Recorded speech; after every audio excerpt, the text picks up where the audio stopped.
Good to go. Good to go. Steven is absolutely convinced that when it shows us live, that it has actually like been live for a few seconds before that, so it catches the last few seconds of what we say before I officially went live. I think it's a way to check that out. the other way. I got my 5-second countdown, so when it said go, yeah, we'll see what's up. Maybe the fans can tell us in the chat. Yeah, we have fans. All right, good to go. Oh man, so it says that we're technically late getting started because I set the stream for 3:45, but that's because for whatever reason I didn't get the 5-minute interval, so I could choose 3:45 or 4 o'clock, and I thought we were going to go live before 4 o'clock, but then we went live exactly at 4 o'clock. So technically we weren't late today, but everyone's just going to still say that we were late, and that's fine. It's part of the brand at this point. I'm willing to embrace it. But this afternoon has been absolutely chaotic. I know everybody wants to hear about my technical difficulty problems. You got to get it out of the way. It's part of the process of podcasting, people.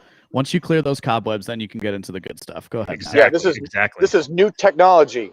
It's like the first year of this, I think, podcasting. Yeah, we just passed the 1 year mark. Oh, I mean anybody doing it. Oh yeah. So Jason Stapleton got his new MacBook and an iMac or Mac Mini rather, and so he sent his old ones to Amy and I because he's just a cool guy like that. He's very gracious, and little did I know that there was actually a poison pill in there. He sent me his Mac Mini, but he wiped everything off of it, including the operating system. So I come here to get it set up, and I've never used a Mac Mini before. I know what it is, but I've never used one. So I got it here, and I went to set it up, and I was like, oh well, okay, yeah, obviously I need to have a mouse and a keyboard. Okay, so I went and I bought a mouse and a keyboard. Come back here, get it all set up. I got a nice little Bluetooth mouse, Bluetooth keyboard. Turn the thing on, and it shows the little like folder with the question mark on it. Basically says it needs to go into recovery mode and all that. And the only way for me to get it into recovery mode is when I first turn the computer on, I need to press a certain combination of keystrokes to send it into recovery mode.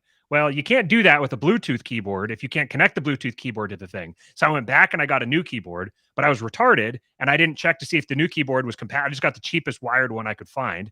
And I didn't check to see if it was compatible with Mac, and it was not. So I went back and got another keyboard and then got it set up here today. And then apparently there's no consistency about what the actual keystroke is supposed to be. One source says it's supposed to be, so it's supposed to be Command R with an Apple keyboard, but I didn't get an Apple keyboard. So one says it's supposed to be Control R. Another one says it's supposed to be Windows key R. Another one says it's supposed to be Alt Windows key R. Another one says it's supposed to be just Control. It was just like, all different people saying all different kinds of things. So I sat here for probably about 45 minutes playing with like turning it on, trying this combination. Nope. Turn it back off again.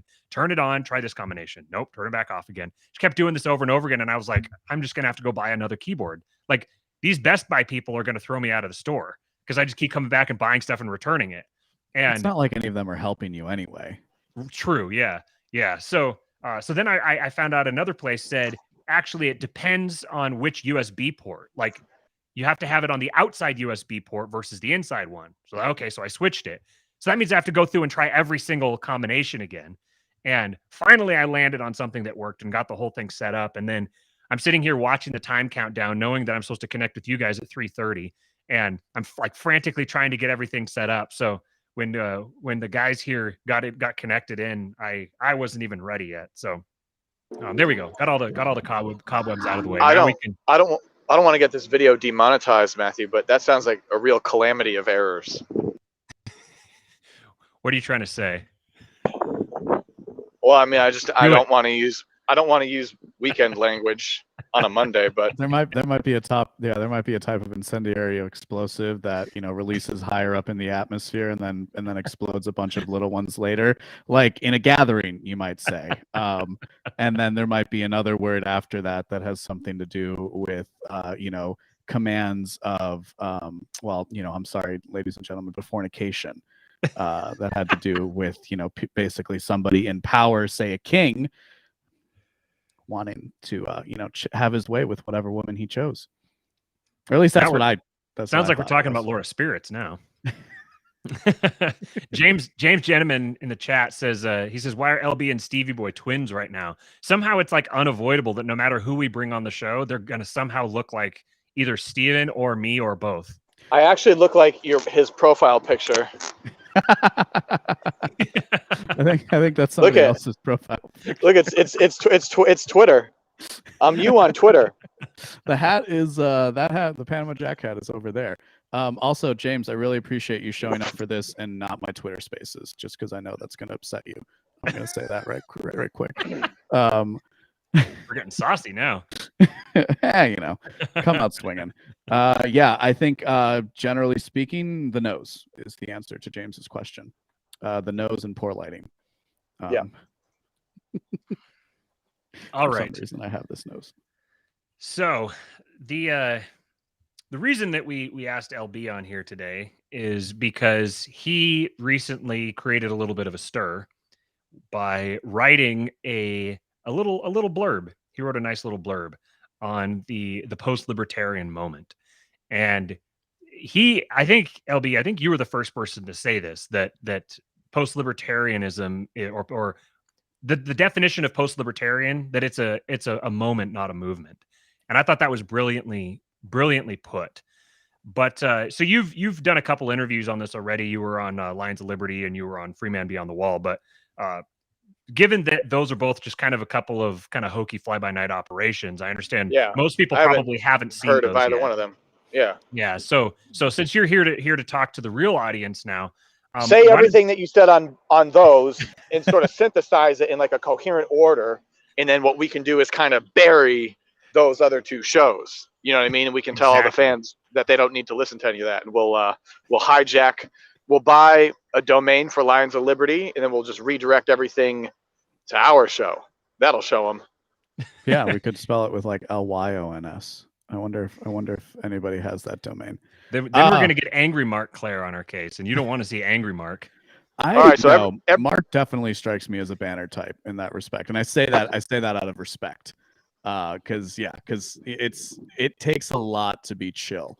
I say this is a very passionate person who only lets his passion come out in podcasting for performative effect, and it getting upset after getting dumped, but we're not here to talk about that. All right, so recap the article, synthesize everything you talked about in those two shows in a coherent order. Go. So what I said on Pete's show, because you're right, I was one of the first people. I think I was the person to say it, and the reason being was spin. If you go back and listen to podcasts that I did around the early, like around January, February, and even into June, I was highly critical of.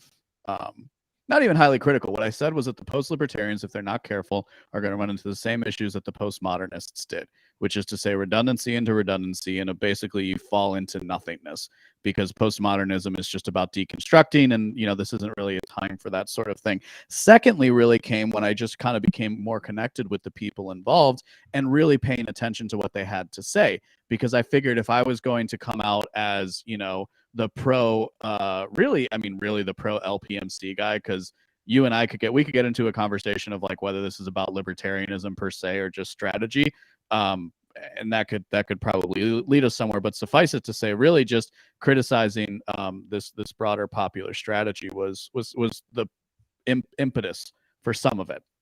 More importantly, though, is that so basically I just got to this point where I'm like, okay, this isn't about recreating ideas. It might be reinterpreting them, but it's not about recreating them. And if anything, we're just limited at the fact that we don't have the words to talk about things as they exist now. And language is so corrupted, especially when we're talking about the political space as well. So, okay, so sound is back. All right, good. Somebody looked like in the chat my sound wasn't off, but I'm getting signals. So, so it was spin. Like I literally just decided I wanted to spin the idea and said this is a moment, this isn't a movement. This isn't like reinterpreting this isn't creating a new book. This is taking a look at the book that already exists and saying what what can we bring to this moment that's different from the past? And in fact, just earlier, or just a few days ago, I was kind of mapping out this schema of generational dissonance that kind of has arisen from that and from what I did. So I wanted to give it a voice. And frankly, I think there is a message to a couple of my close friends that's like, if this is the shit that puts me on the map, I think I'm going to kill myself. And turns out I just, and instead of doing that, I leaned into it and I wrote a very good essay that tries to break it down, that now is the definitive article on this. Like, there is nobody else that has the perspective that I do on this matter. I'm happy to get into that if we have to. I don't really have to for this audience, maybe for another audience, but this is what was going on. So I give a historical case. I talk about where the divide is and what the prescription is. So to be simple, we can start with the post-libertarian moment of Ron Paul in 2008, or the libertarian moment rather, and we can trace that directly to what we have going on today. I see the divide. I wrote today, there is no post-libertarianism. You can go get that. You can go read that post at binawake.com right now. The reason being, again, because people are still insisting on talking about this straw man of this new ideology. And it's not a new ideology. There are different ideologies that are coming from it, but it's not a new ideology per se. Like going back to church isn't a new ideology. Just to be very simple about it, that's not bringing anything new to the equation. In fact, it's very, very old. So we're not talking about anything new here. But what I wrote about, because there was a glaringly thing, this is also about libertarians who are interested in political action. This isn't about the people who want to stay out of politics. James is saying my audio is cutting out a lot, which sucks. But I'm hearing everything just fine. Okay. Yeah, I feel like James needs to pay his internet bill. Sorry, I'm not used to having like people actually watching me when I go live. But you know what? I think it might be is my phone, and I just unplugged the Bluetooth connector for this. So that should hopefully help with because I was getting pinged with different stuff, and I think that's what that was for. It's a family show. Anywho, so that's basically where we're at. So what I do is I see the divide for political. These are libertarians who are interested in looking at political solutions. This isn't about people who want to go out and just like and build their wealth, power, and influence just for the sake of having their own business and building the life they want. God bless you, people. There's a part of me that wants to just do that at times, but I've always had this interest in politics. So in part, like it's the line between what's the line between destiny and fate and a curse, right? Like at the end of the day, I think the Stoics would say it's your judgment about it, a judgment about the situation. So this is also just to make that extra refinement, which I think is worthwhile as well. This is about libertarians who are at least want to explore what political solutions look like right now. So it's funny that you mentioned that that there is no post-libertarianism, and also that there isn't necessarily the goal here with a lot of us isn't necessarily to bring new ideas to the table per se. There's a degree to which everything kind of is new just because there hasn't been this moment and these people talking about these subjects before. So there's something that's new about it, just kind of by like naturally speaking. But the goal here isn't necessarily we're not necessarily engaged in the process of ideological innovation.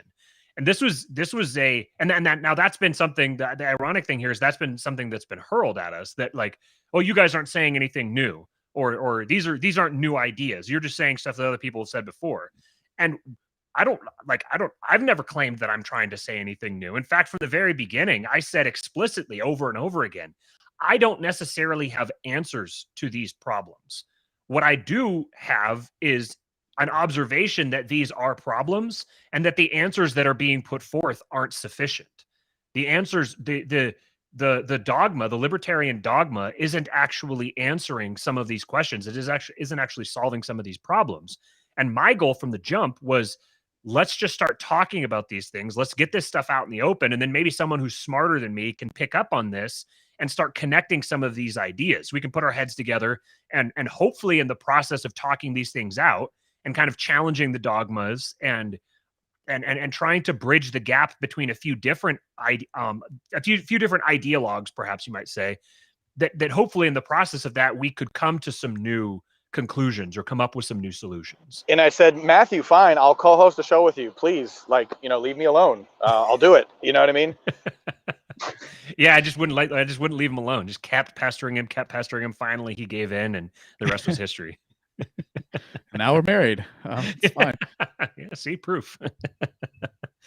But yeah, so that's it's funny that the degree to which you can tell how much people aren't listening based on the things that the complaints or the rebuttals or the retorts or whatever they're saying, you can tell, okay, you're not actually listening. You're not actually getting your information firsthand. You're listening to other people talking about the people who are talking, and then you're going to the people who are talking and critiquing them on a basis that they've never even on positions that they've never even held.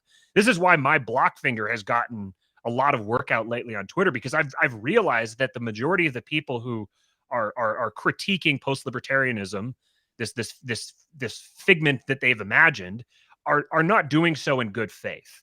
Really, their goal is that they see apostates, and their goal is to go root out the apostates because apparently they don't have anything better to do. And for someone like that, as soon as I can pick up that someone is coming in bad faith, I'm just going to block them.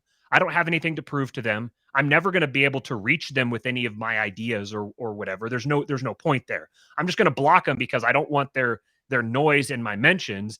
And given that they're operating in good faith, I think it's inevitable that they start doing the same thing that every bad faith actor does on Twitter, which is start mass reporting and that sort of thing. And so that's something I wanted to say publicly at some point here, that if you've gotten blocked by me on Twitter, and then it's because you came off as being bad faith. You came off as a bad faith actor. If you're not a bad faith actor, if you mean well, then I don't know, get someone to unblock to tell me to unblock you, and I will. But I think a big component, this gets at the heart of one of the critiques here, which is that with a lot of these political movements or parapolitical movements, you can still see the latent democratic instinct in people's minds, even people who participate in a political ideology that's supposed to be explicitly anti-democratic, where they act like there has to be this big tent, or we have to get as many people as possible. We have to try to message, and we have to evangelize. We have to get as many people on board as possible. And that's part of one of the things that at least I've been trying to say, that I've been trying to bring as a critique, that your quantity doesn't matter as much as the quality. And right now it seems like the quality is really lacking. Yes. And I do think, so a few qualifiers is, I do think Twitter is a small subsection of people. I think the person who's going to engage with Twitter is going to be of a particular ilk. I do think there are more people out there in the country who either haven't heard about these ideas or have, but aren't particularly interested in taking any kind of political, or looking for any kind of political solutions. It's just something they do. And like I alluded to before, they're focused on far more important things, like raising a family, getting ahead in there, making sure that they're a stable person who can take care of themselves and accomplishing something like that. And I say this as somebody who a couple of years ago wasn't in that position.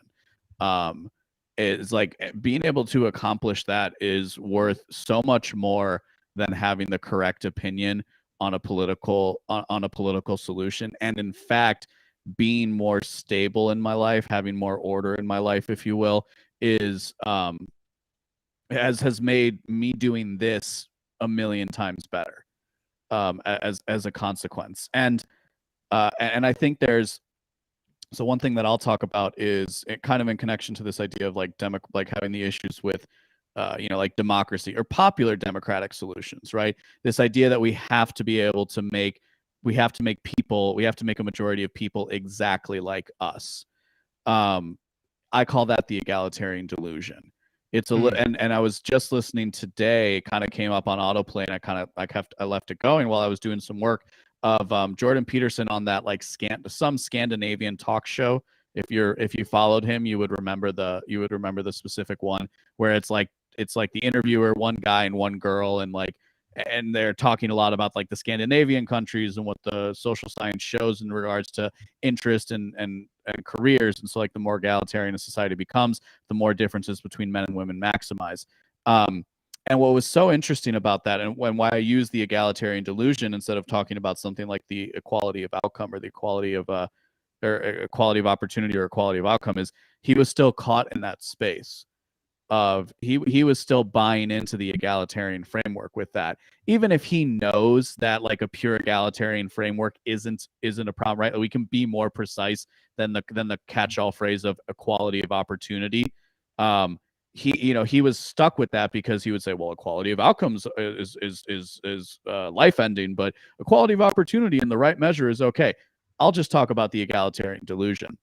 And it is the case that there are a lot of libertarians out there who suffer from the egalitarian delusion, and I think when you are introduced to the ideas, and certainly when you're younger, this makes a lot of sense, right? Oh, I am at this impressionable age, and I am on this journey of exploration. Therefore, everybody's on this journey of exploration. Popular figures in the space have talked about this. Dave Smith talks about this very, very well, about how like he started reading like Mises and Rothbard, and then brought these ideas to his friends and coworkers, or like other comedians. They would talk to be like, look guys, look at all these answers, right? Look at all these answers that are there. If we just followed these answers, the world would be a better place.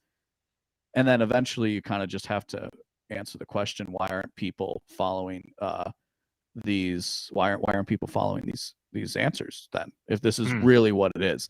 And I've also said, I've said like libertarianism is kind of this accident of the internet, certainly in the way that we're talking about it. I don't think with the internet there's a possibility we might have been connected on like some other in some other avenue, right? Like if we both had an interest in radio or something, like like doing something like this medium. But I think like libertarianism is kind of this accident of the internet, where this like set of ideas has been able to have its own, in a sense, have its own culture. And have its, and I use that word differently than other people would, but have its own culture and have its own like set of norms and practices and beliefs unto itself. Again, the egalitarian delusion is thinking that we can do that to 175 million people, right? We might be able to do that across the world. You could maybe get to 175 million people if you control everything, right? If you that's how you do it, because eventually, again, if you start actually thinking like going down the path of controlling things, you kind of end up in a few places, right? One place that the left and the Marxists and the communists, or whatever word we want to use, one thing what they've learned about is they've learned like, okay, well, we have to kill about half the population. Why do you have to kill about half the population? Because they're inherently concerned, we might say, you can put this in multiple frameworks, but they are inherently concerned with changing the nature of man. Whereas the right, by its nature, the right, you could say the good libertarians, conservatives, like good conservatives and stuff like that, not progressives masquerading as conservatives, right? They're interested in this is Thomas Sowell, right? They're interested in creating a system around the nature of man to maximize the nature of man, nature being both our good and our evil parts. So that's kind of where I sit. And as it relates to a lot of the conversations, so I did this for the first time in 2015 with another project where I was concerned with like talking about liberalism understood properly. Because if we just talked about liberalism understood properly, so again, this is where it's like we're always talking to our younger selves.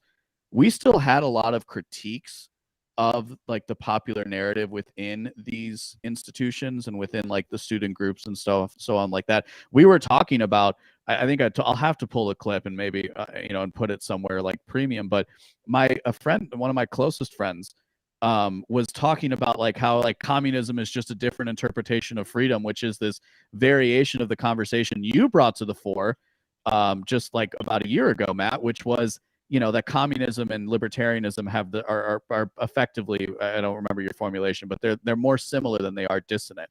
And I knew what you meant by that. I just didn't want to have to accept that narrative, because I knew that you meant that they both sprung from liberalism.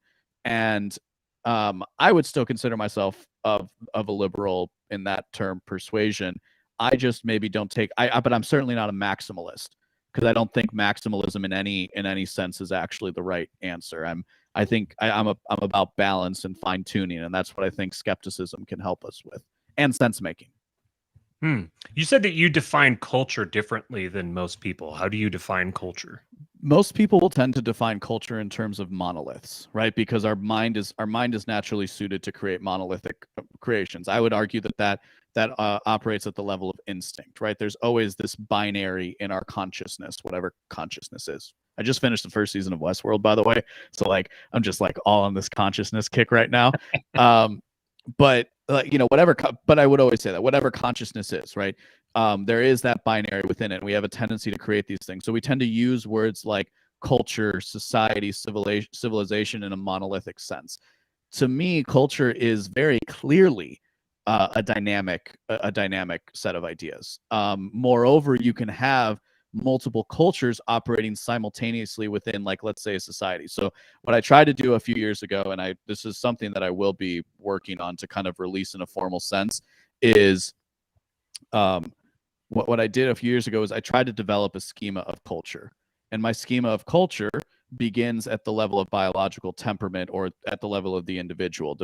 But the point is the biological temperament, your genetics, the things that like make up who you are, that you have that you don't have any control over, right? And then culture operates at multiple levels, and it kind of becomes progressively larger and larger, right? So you might start, it's like you have culture from your family, you have culture from the school you went to, you get a culture from a job that you enter into, right? Like a salesman operates a lot differently than an engineer. I know, I work with both of them, right? And like, and they're just completely different people as a result. Your vocation can bring you culture, and we can keep moving up that ladder. I was raised in the Midwest. That gives me, but I was also somebody who moved around a lot as a kid, but a lot of it was in the Midwest. So I kind of have this amalgam of different cultures here as well.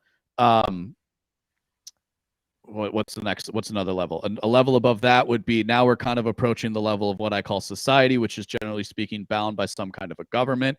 And then a civilization is like a society that can expand, that can operate across multiple governments. I tried to create this schema not to like redefine things, right? But I'm giving somebody a playground in which they can understand what culture is.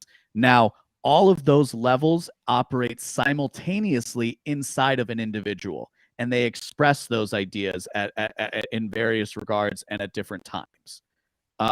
So that's what I mean when I say I use the word culture differently. It's a very sophisticated thought for me, and this is like the undercurrent of what then creates something like the post-libertarian moment. It's the fact that I've thought through a lot of these more classificational things and created these different schemas that then brings me to this point where I can write something like the libertarian moment, because so part of this comes the paradox of identity, which if people have been listening to me, they're gonna get sick of this, but it's important to talk about, which is this idea that like these words that we have to describe things are, I can ascribe a lot of good to that. Libertarian, here, use the word libertarianism. I might have a lot of positive and some negative connotations to that word. You might have more negative ones, Matt, where you are at the moment, but we would both agree that there's this thing called libertarianism. We just don't necessarily agree on what that means. If you go through history, you're going to always see that, right? Like, what is the Constitution? Is the Constitution a living, breathing document, or is it something where the words are supposed to be set in stone? Scripture is scripture interpreted, or you could take two different religions as well, but like they both participate in the idea of religion. So this became very clear to me that somebody could use words in a way to express an idea that I would agree with, but not necessarily with words that I would choose to use. And that comes from skepticism. And the point being, when you can put yourself in this frame and you practice for a long time, because you're actually working against the natural capabilities of your mind. Our minds are designed to create order, to make sense of the world. If I give you a problem, you're going to come up with a solution, whether it's right or wrong. You're going to come up with the solution because you have to solve a problem. It's not like there is no If I'm starving, I have to figure out what I'm going to eat for dinner tonight. It doesn't matter. It doesn't matter what veganism says about that. If I'm starving, I have to go eat dinner tonight. And I have to find something to eat because of it. Like, I always remembered that. I remember that as a kid. There's funny how like things come back to you when it comes to conversations. But like, I can remember as a kid where it'd be like, oh, even if I was starving, I wouldn't eat a rabbit because rabbits are just so cute. It's kind of like, if you were starving, you'd eat a rabbit.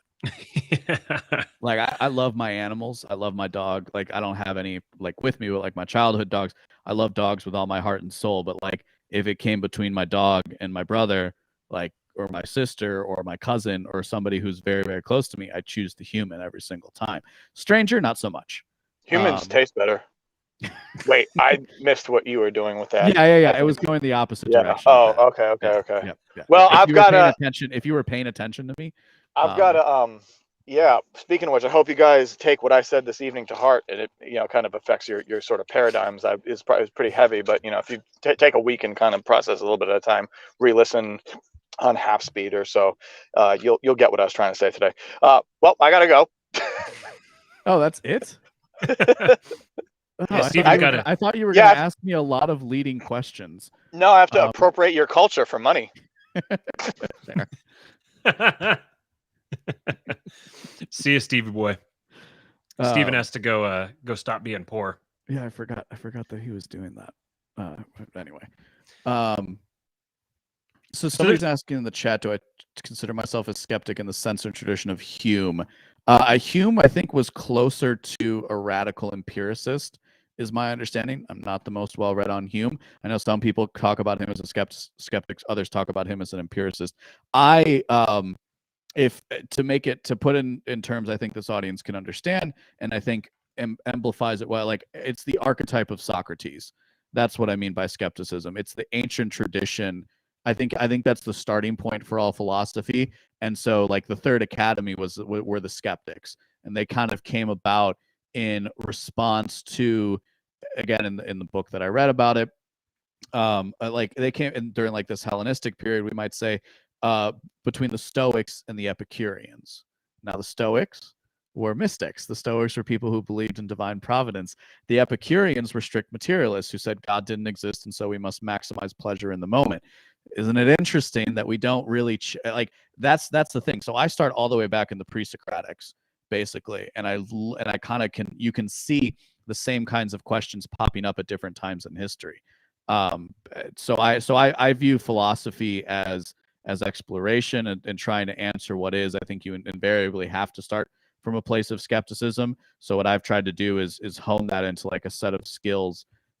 Basically, it's just an attitude. It's putting myself in a position of doubt and questioning my assumptions in a very rapid fire way that at this point is honestly second nature. So that's what I mean by skepticism. There's I've got a few different directions that I'm thinking of that we can go with that. But real quick, before we do that, I want to thank our sponsor, the sponsor of this show, which is Paloma Verde CBD. You guys know the deal at this point.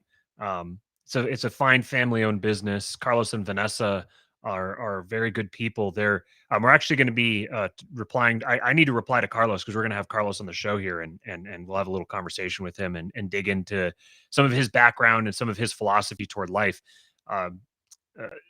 Suffice it to say, Carlos is very much aligned ideologically with a lot of what we talk about here. He's a very good guy. They've got two little girls. One of them was just born recently. She's been a little while in the NICU.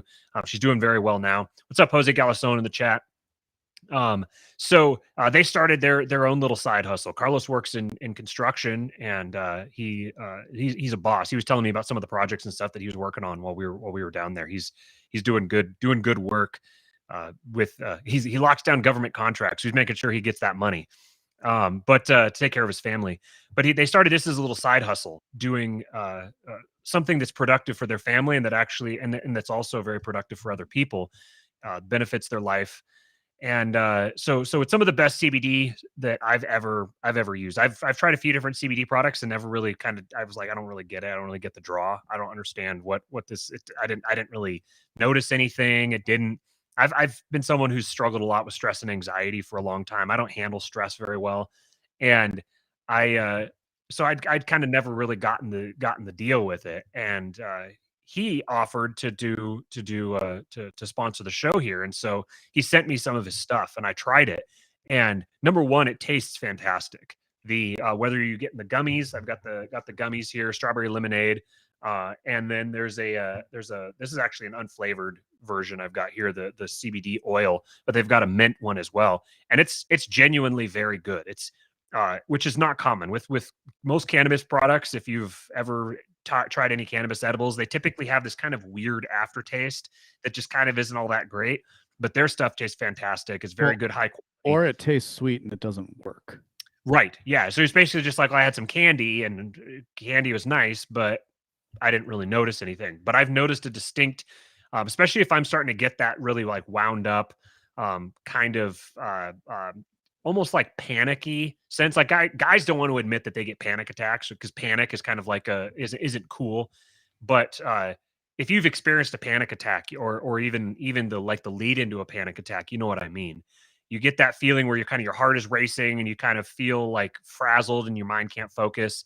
I get that every so often, and I've started noticing that as soon as I start sensing that, I'll just drop a little bit of the CBD oil under my tongue, and it's so subtle. It's like maybe 15 or 20 minutes later, I'll be focused on working on something, and it'll occur to me, oh wait, I don't feel that way anymore. I don't even think about it. I just noticed that I feel better again. And then the other big thing is dreams. Like ever since I started taking the CBD regularly every night before I go to bed, I've been having really vivid dreams, and I don't wake up. I tend to sleep and get my shoulders up like this, and so I'll wake up in the morning with a headache. And I do it a lot less when I've been taking CBD at night before I go to bed. So if you guys want to get yourself some, you want to support a small a family-owned business, and you want to support this show, you can go to palomaverdecbd.com. That's PALOMAVERDECBD.com and use promo code KING. That'll get you 25% off any order over $75. So palomaverdecbd.com, promo code KING, and you guys can support us and support the Abelars. Okay, so let's see here.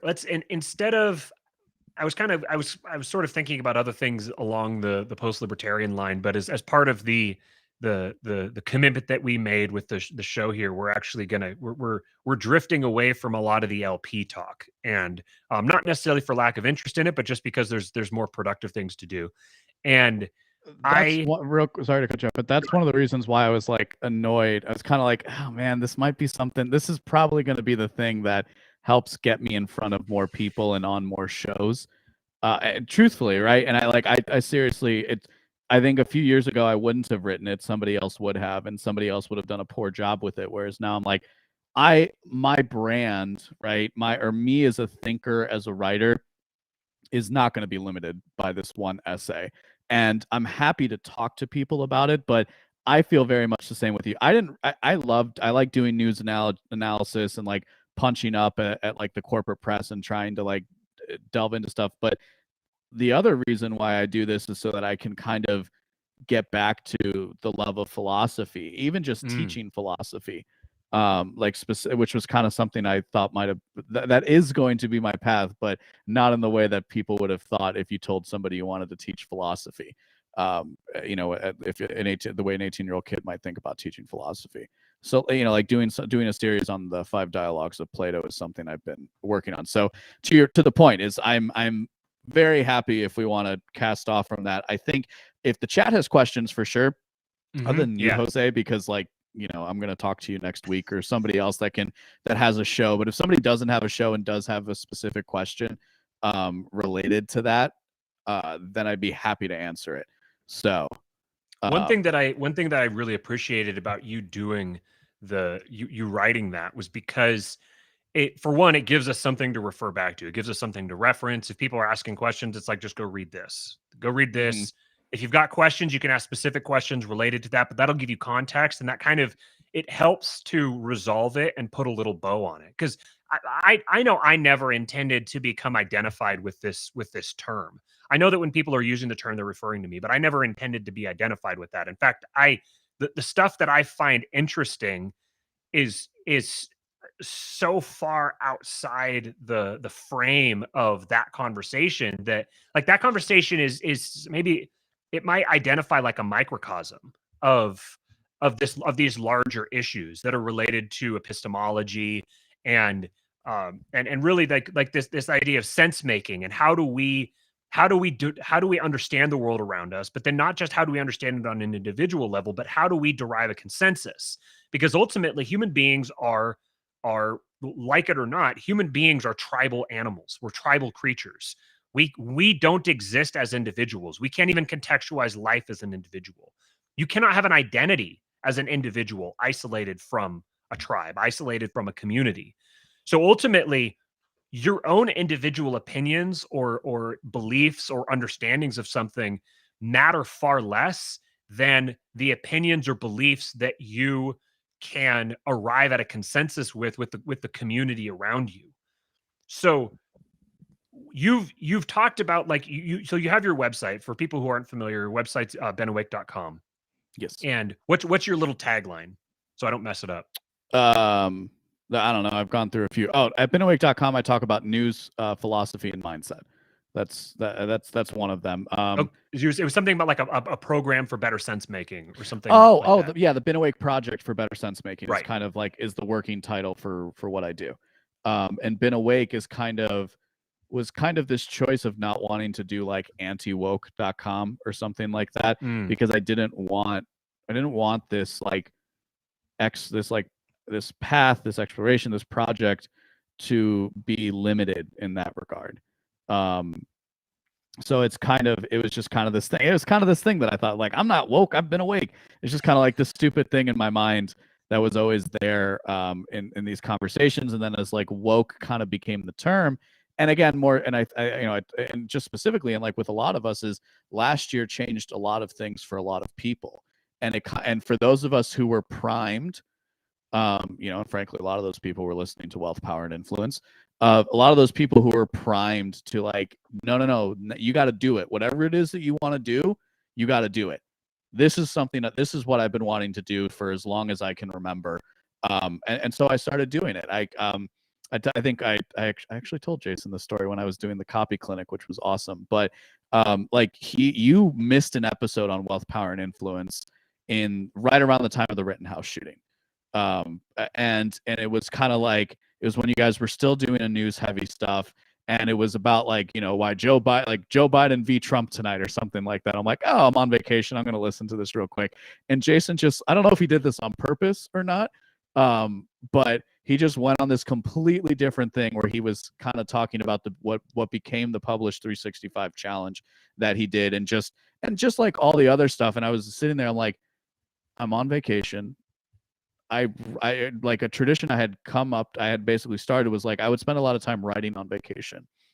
Not necessarily that not necessarily that like so I would write, not necessarily anything that went anywhere, but like I wrote like a 20-page essay on skepticism, which would probably be more when I actually put in footnotes and stuff, and like just different things like that. And I'm like, I'd already decided I was committed to doing it and like to spending a lot of time writing, and it was just, and that's kind of how it all started.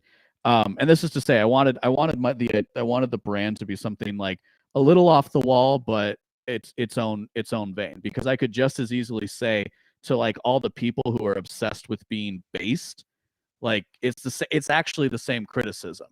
Like the moniker of been awake and what that means to me is it's all about answering that person in your Instagram story that just puts out the same pieces of crap that are in memes and like articles that everybody else shares.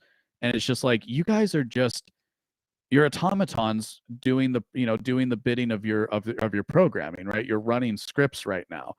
That's never been what I've done. So that's why I call it Been Awake. But yeah, it's the Been Awake Project for Better Sense Making. So this term sense making, I think the first time that I ever heard that term was probably from Eric Weinstein. I think he's the first one, and maybe he coined the term. I don't know. But how would you, just as a start here, how would you define sense making, or and to make it more specific, how would you differentiate or distinguish sense making from epistemology, or is it just another word for the same thing? Oh, no, it's definitely not. Epistemology is how we can know things. I would say sense making is the act of making them known. Perhaps. I don't know. We'll come back to that. Yeah. Let me give it a minute. Let's talk about why I like the word sense making. I like the word sense making because I didn't know what it was when I first heard about it, and I think it was Brett who I heard that from as well. Yeah, Schmachtenberger's another one. There's a few other people that are connected with this idea, and they would keep saying like something over and over again in interviews where like Brett Weinstein would said like, our sense making apparatuses are out of whack. I'm like, what does that mean? Because I didn't really get, like, I understood, okay, making sense of something, like you have your five senses, so I can understand that. As far as I understand it, and I wouldn't pretend to like have the clinical definition here, but like we have our senses, right? Sight, touch, taste, smell, and what's the third one? Hearing. So we have our five senses, and that's how we make. Again, it's funny when we get so deep is because like the words almost become redundant, because I'm about to say, because like our senses is how we make sense of the world. Our senses are these things by which we take in data and interpret the environments around us. Beyond our five senses, we also would have, I think it can be said, sense-making apparatuses. These take many, many forms, but in particular for the modern age, we're really talking about media apparatuses, the news. What does the news purport to do? The news purports to tell you what happened. It purports to answer your questions. What, why, who, how, or what is it? What, why, who, what, when, where, why, and how. Who, what? Thank you. Who, what, where, when, why, and how. That's the formulation I was looking for. So that's what journalism is. That's what the news is supposed to tell you. And so that's what makes these things sense-making apparatuses. So like at this point, the word journalist should make you throw up a little bit in your mouth.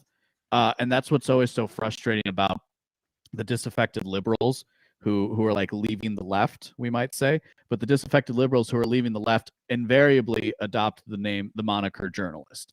Now, I can understand why somebody like a Glenn Greenwald would have more invested in the idea of calling themselves a journalist. But again, I'm not actually interested in journalism per se. I'm trying to give a perspective that is at the same time above and below what the basic facts are. Because I don't have the infrastructure behind me to do all the basic facts. I would love to do a daily news show.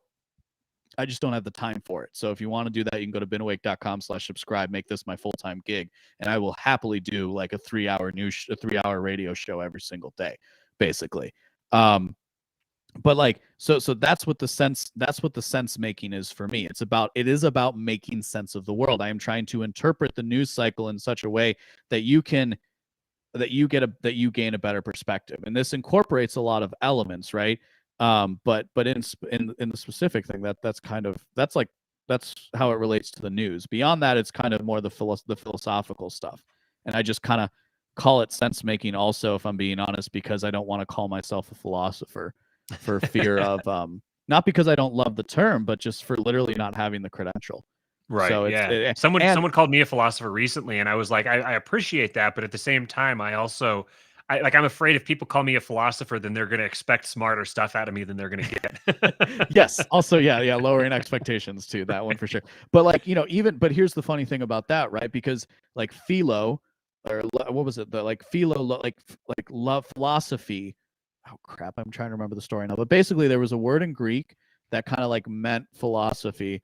But then somebody called themselves a philosopher because they didn't want to like pretend to speak for truth. So it still for me in many ways is part of this tradition of human thought that has always existed. And like I like to say a lot of what I write, certainly the important stuff, is yes, thank you in the chat, love of wisdom, right? So it's this idea of love of wisdom or love of truth. It's like, so it's not that I speak wisdom or speak truth, it's that I love the truth so much, so I'm going to speak it.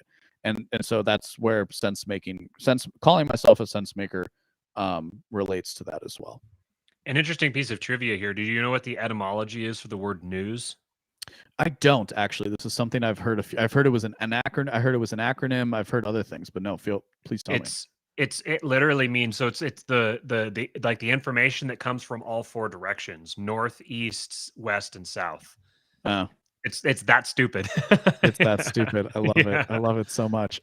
Yeah, I heard somebody said it was like I'm not even gonna go through. It was like sports was one of the. It was like an acronym for like something weather and sports. So yeah, northeast, west, and south makes a ton of sense. Right. Yeah. Yeah. It really does. Yeah. It's interesting. You mentioned the like the disaffected liberals who call themselves journalists, and what's interesting about that is that you can tell when they do that they haven't yet fully appreciated, at least in my estimation. You may not agree with this, but they haven't fully appreciated that they the sense making apparatuses that they're trying to differentiate themselves from. They don't appreciate that they became deranged as a feature of the organizational incentives, and it wasn't a bug. And so they have this idea that we can, if we just start over again and do all the exact same stuff, we'll have learned from them and we're going to be better this time.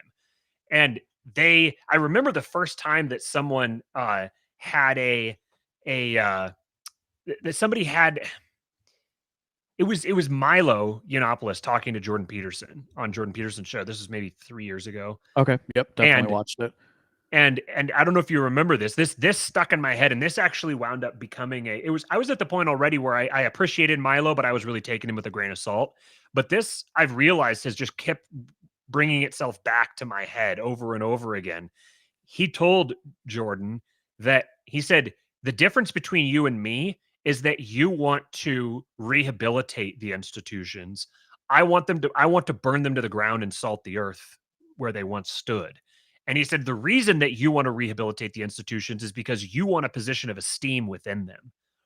And it's interesting to see that dynamic happening, where you get these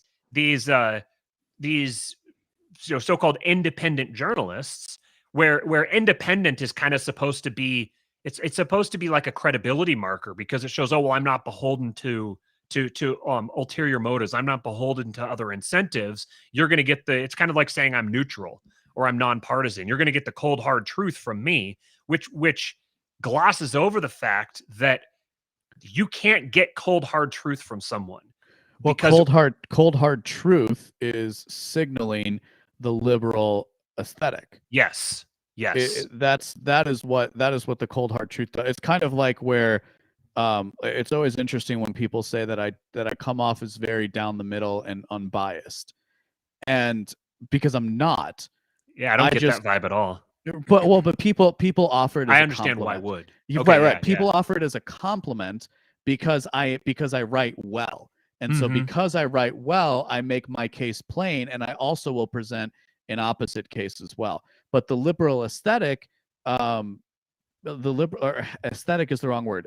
Aesthetic is the right word, but like the fashionable thing about liberalism is that is this idea of in a sense, right? We're going to be a little negative here in our characterization, but is a very cold and detached idea of truth, and what truth is, and the idea that truth is singular.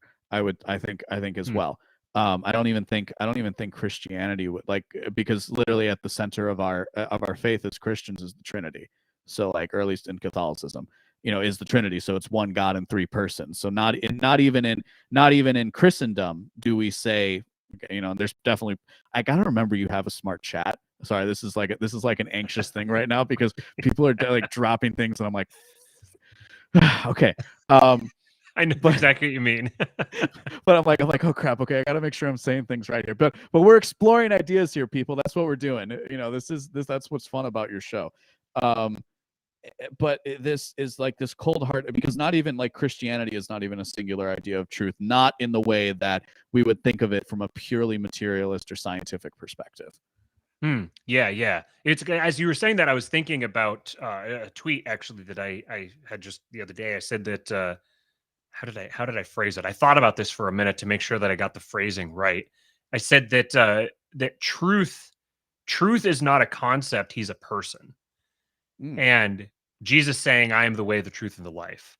And So then I followed up with it. I said that truth is a way, capital W way. Truth is a way, and that way is life. Because life is a river, not a rock. To Right, speak right. metaphorically, right? You are Right. like you can. This is why I love like my intellectual journey sometimes, because people will say stuff like that's Zeno's paradox in a sense, right? So Zeno's paradox was that if you shoot an arrow across the stadium, and if you took a snap, and he didn't have the words at the time, but basically if you take a picture of the arrow, or if you think of the arrow at each individual point, the arrow never moves.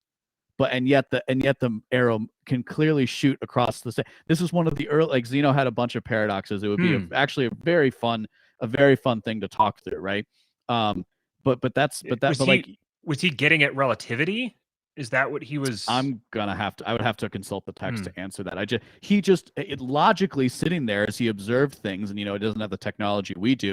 He would say, if we shoot an arrow, but if we were to stop the arrow at each individual part on its journey, because it exists in a different place every second, right. If you were to just look at it in that second, it doesn't actually move. This is like, well, obviously there's motion. We can account for it better today, but Zeno had like these famous paradoxes. I believe it's Zeno. But he was pre-Socratic. He was before Socrates. So I say all this to say, it's not like people haven't noticed like these discrepancies or the things going back, and you brought up that it's a river. That's what we were talking about. But same to the point here. We are not a static creature. Culture is not a static thing. It is not this cold and lifeless thing that we can put on a shelf and it will never move. The way that these useless coins here above me will never move unless I accidentally knock them over, or somebody comes in and takes them. It's like that's not what culture is. That's not what an individual is. An individual is a very dynamic thing, and our lives are dynamic things in which we change and we go through cycles and phases. And this is the people who don't get it, who aren't in this in group, which is like we're operating at such like a high frequency with this stuff. It is I have to remind myself of that sometimes, because like even people who who like love me, like my mom. My mom will say like, yeah, it's really fun to listen to you guys, but like, I don't follow half of it. But like,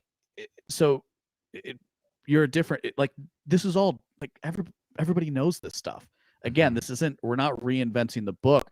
We're reasserting, frankly, to make it simple, it's the gods of the copybook heading coming back. Rudyard Kipling has a great poem called The Gods of the Copybook Headings, which kind of talks about how water will wet and fire burn us. And sometimes we forget those lessons, and the gods of the copybook heading have to come down and tell you. The copybook was like what kids would use to like learn words, right? So water is wet, fire will burn. North is, north, south, east, west. Like these are basic fundamental truths or reality about the world, we might say. Yeah. Talking about life or truth being a river, being something that's dynamic. It reminded me of the conversation we had on the show before. I don't remember whether I was talking to whether it was just Steven and I don't remember who we were talking with, but we were talking about that there's this conception of in the order chaos dichotomy, that chaos is dynamism and order is static. And it's actually the other way around. Order is dynamic. If it's not dynamic, it can't be order, because order is something that's constantly evolving and updating and flexing. If it's static, it's going to be brittle. It's going to fracture and fall apart, and it's not going to be ordered. The chaos is when it's brittle and it seems static, and then all of a sudden it breaks and it's unexpected. You didn't expect it to break, and that was chaotic. Order is something that's constantly in the process of updating in an emergent fashion. Order is an emergent process, and it's fascinating when you get into the some of the philosophy behind the Genesis narrative, the way that it's written, where creation is actually described as a process of putting things into order, taking things from a state of chaos and putting them into order. That's what creation is. Creation is a process of ordering the chaos. And then there's also this connotation with justification. That's when something is justified, according to the Bible, the etymology there is that it is something that is things were out of place and they're now in place. And when everything is in place, then it's like a machine that when you put all the parts in to the right places, then the machine runs smoothly. And these are the sort of concepts that I think about as we're evaluating these kinds of things. And there's this tendency, I think really this is a very liberal tendency, speaking very broadly, to treat everything as snapshots in a moment of time and not have this conceptualization of things constantly moving. Like you can't have a system that requires everything to be static. You have to have a system that can adapt and that can update itself without losing integrity, without decohering. It has to be able to evolve according to changing circumstances. And that's more than just about anywhere else. You see that within the libertarian ideology, that it just cannot adapt itself to new circumstances. It's constantly reactive in a negative and a bad sense. But really, there was a comment here that Populib said. He said, trust the science, neither left nor right, nonpartisan, independent thinker, etc. They all generally signal leftism. These are all an attempt, I think, of man to signal himself as a god unto himself, to be able to create reality. The myth of neutrality is this belief that man can somehow pre-exist the world around him, which is where, you get the blank slateism as well. That man is somehow this detached thing from the world, engaging with the world completely separately from man, and that somehow like we can determine every single situation like a computer programmer or a developer programming a video game or something like that. I think these are all products of a derangement in perspective. Does that trigger anything for you? Yeah, a lot of things. So I want to take it this direction, namely, yes, that's part of liberalism, but under the paradox of identity, there's other parts of liberalism as well. So right, yeah, it's not the only thing. Right. Yeah. So we're going to push the idea. In particular, a lot of the stuff that you're talking about there, I think we would both agree are actually, and again, liberalism gives rise to progressivism. So I'm not trying to dodge the question, but like the iteration of progressivism, which I would say is an iteration of socialism, broadly speaking, like the socialist movements of the, that occurred like 100-something years ago, and progressivism was just the American flavor of that, which we have less of today, is, by the way, because of technology. Right, that's one of the reasons why, like, literally American ideas are hegemonic, and that in places like Great Britain, where it's always been the working class against the landed gentry, like that, we're going to talk about racism against black people as being like this emblematic British thing, specifically in like Great Britain, because it's like it's taking this American idea of race and transfixing it upon the world, but it's the scientist's impulse for sure, right? And science has given us a lot, and of thinking science as separate and apart from God. So that would be another part of it. And if you, obviously that's ahistorical, with some exception, but it is ahistorical, right? It's not that science was forbidden by God. Science was forbidden by the church. So like in particular, I think what I'm trying to drive at is that like liberalism was this thing, like it's a correction too far one way. So for me, the way I would formulate this a little bit is, so in Parmenides, he has like this, he talks about, you can think of what is and you can think of what is not. Try to think of what is not. You cannot. You can't actually conceptualize nothing, because even the word nothing is something. Yes. So you can think, so what is? So basically, like, if you want to make this simple, it's a light switch. There's on and off. Once we're on, then then it's about tuning properly.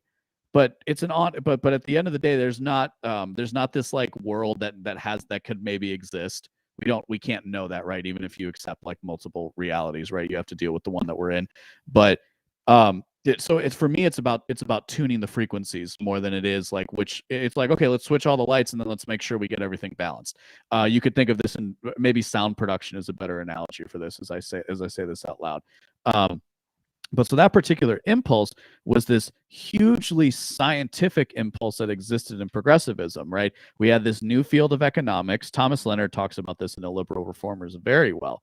But like we had this new field called economics, which was closer to man than philosophy could have ever dreamed. And so now we can build society from the ground up. Well, what happens when we're wrong? Well, we're not wrong because we're the ones in power now. Right. And there's so many layers to this, right? Like the idea that a lot of the elites themselves, or rather like the academics themselves, were like, who are these commoners who are becoming these titans of industry, right? Like they don't deserve that. I have sat and read all the greats of history.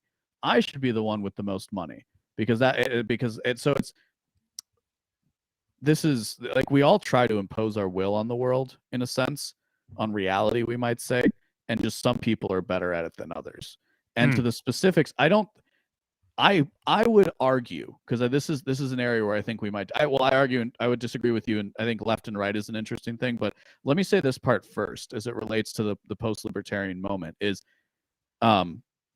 without the Libertarian Mises Caucus, this exploration that you've been on wouldn't be controversial in any respect.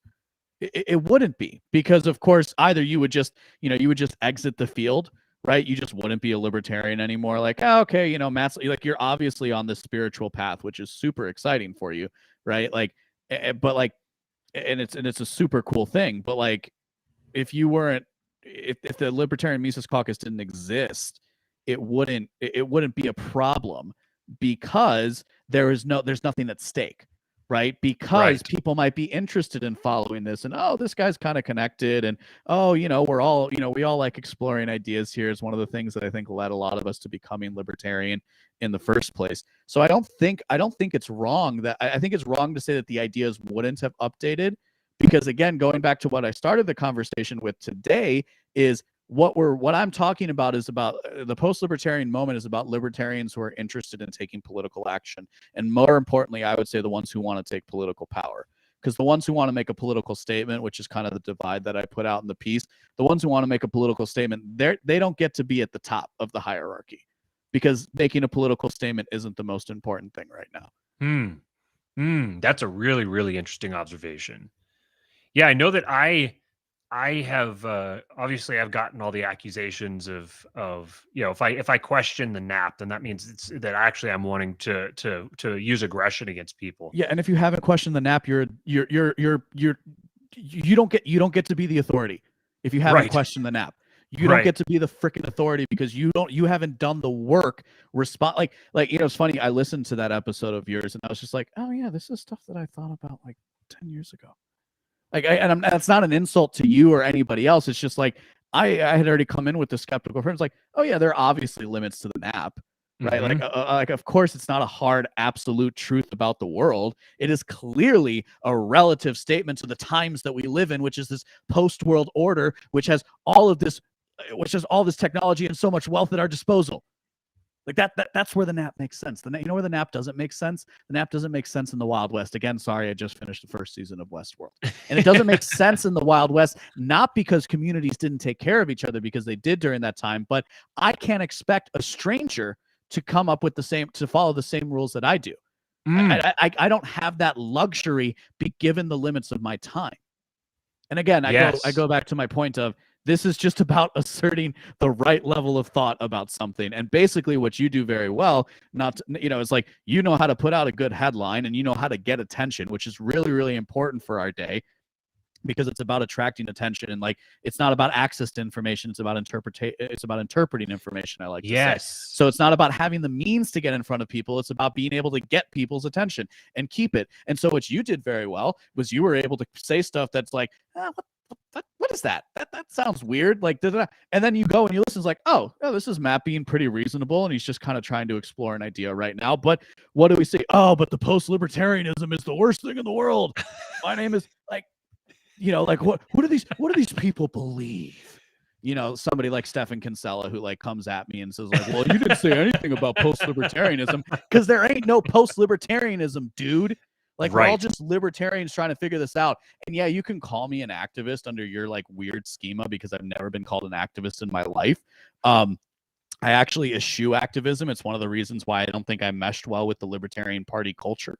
I like for me, politics is always about taking power, is about getting that position. It's not about making a statement. If I want, I just made a statement. I made a pretty good one over the last 2 minutes, right? Like I don't need a political party to do that. Right, right. Yeah, if your goal is to make a statement, then the platforms are already there. This is where sorry,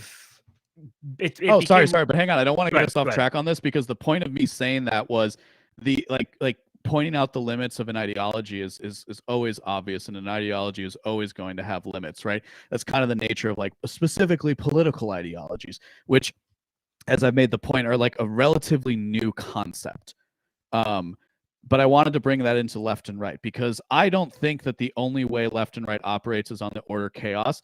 I can speak order chaos very well. I think yin yang is the beautiful representation of it, where you still have a little bit on both. I think left and right also, and this is where the a lot of the confusion comes in. Left and right also exists at the level of behavioral temperament, and for most of human history, most of human politics, we've never had to distinguish that at all, and we haven't had the opportunity to, because we haven't been rich enough in general sense to create people who are going to maximize their biological and rather that their biology is going to be the maximal part of their personality. The story of human history is always the cultural aspects of humanity winning out. That's why that's why the English did more than the Belgians did, we might say, right? Or the French did, as the case may be. So yeah.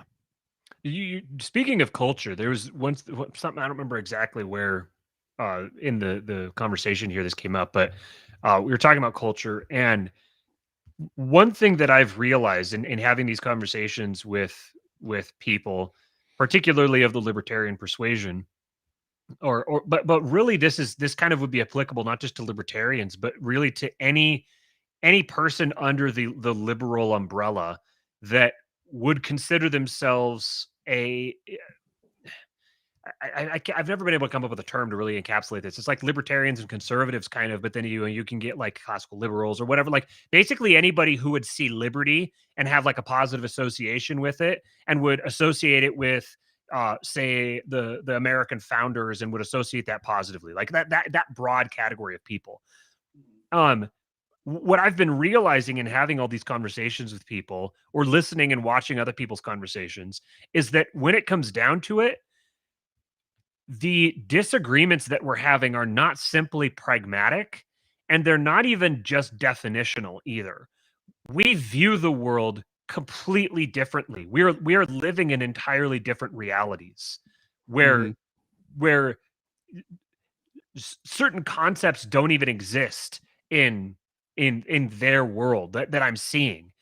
And so like an example of this would be the conversation that has been going back and forth lately, that apparently I played a role in sparking this debate about self-ownership that's going on. And I haven't fully, this is another example of one of these things where I haven't fully reasoned every single part of it out yet, but I've reasoned it to a point where I'm comfortable making certain statements about it.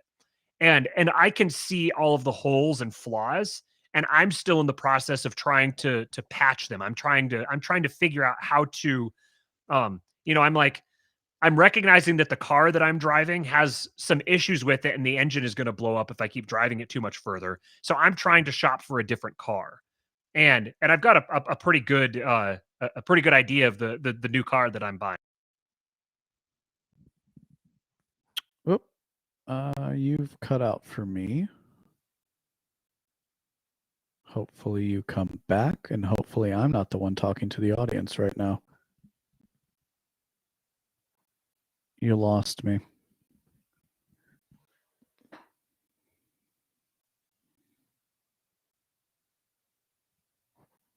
Well, hello, everybody. In the chat, let me know if I'm the only person on screen, because I only see myself. I don't see Matt. Okay. Thanks, Cooper. I appreciate that. So I'll just go ahead and vamp until yeah. Welcome to the Been Awake podcast for better sense making. I am your host, LB Muñiz. Apparently, I've received 100 messages today with the restream chatter. Kingpill did. Here's the funny part, guys. I'm not sure whether I have to let Matt back in the studio. So I don't even know if I can do that. Oh gosh, I don't know what to do here. I guess if people want to ask questions, we can do that, and I might get up here so I can be, because I don't know where Matt pops up if he pops in. I swear I didn't plan this, by the way. Okay, Okay, Matt's figuring it out. It must be the crappy tech that Jason got him, or gifted him. White elephant, right? All right, so, man, LB, talk about natural order. That's a very loaded statement, Andrew. I wouldn't really know where to. I wouldn't really know where to begin. I guess where we can begin is whether there is a natural order, right? That would be the question that I would want to explore first. And my and okay, so this is gonna get into my epistemological framework, which is so my position can be understood as, I'm not sure whether there is a natural order, but certainly it makes a lot more sense. It makes a lot more sense to whose worldviews being fundamentally different, ours and yours and mine. I'm not sure that's the case. But if you mean mine, ours and the left, the natural order again speaks back to this idea of I would say it speaks back to the idea of what's the vision you take of mankind, as Thomas Sowell would say it. The way Thomas Sowell would say it was like the constrained versus the unconstrained view of mankind, which is, why do we view the world so very differently with libertarians? Because we're well read. That's it. Like, I think it's actually a question. I think it's and I think to back that up would also be a matter of the time scale as well that a lot of people are operating on, which is one of the reasons, by the way, that like some of the older people in the movement are like having issues interfacing with our ideas, because, and again, I'm going to point out to it. Actually, let's see if I can pull it up, because I got it on my phone, and maybe I can get my camera to show it to you guys, because of this schema of generational dissonance that I'm trying to work out right now, that I kind of like, I wanted to portray this stuff like mathematically as best I could as an effort to great. It's always great when you open up your phone and you see something from a customer. That means I have to go somewhere tomorrow. But okay, so let's see if you can see that. So we can conceive of, I don't want to show you guys all my pictures. We can conceive of time linearly, okay? You should kind of be able to see that across the bottom there. You can conceive of time linearly, and you can conceive of ideas operating elsewhere, existing outside of time, let's say. This is a little platonic, but bear with me. This is a teaching tool. And if you've seen, I've actually drawn dotted lines in red from the idea of liberty to a specific point in time, right? Like for the boomers, Gen X, millennials, and Gen Z. Each of those lines, I think we can conceive of them as being answers, right? So answers 1, 2, 3, and 4, as you can kind of tell from there. Now, here's the insight, and this is why generational dissonance occurs.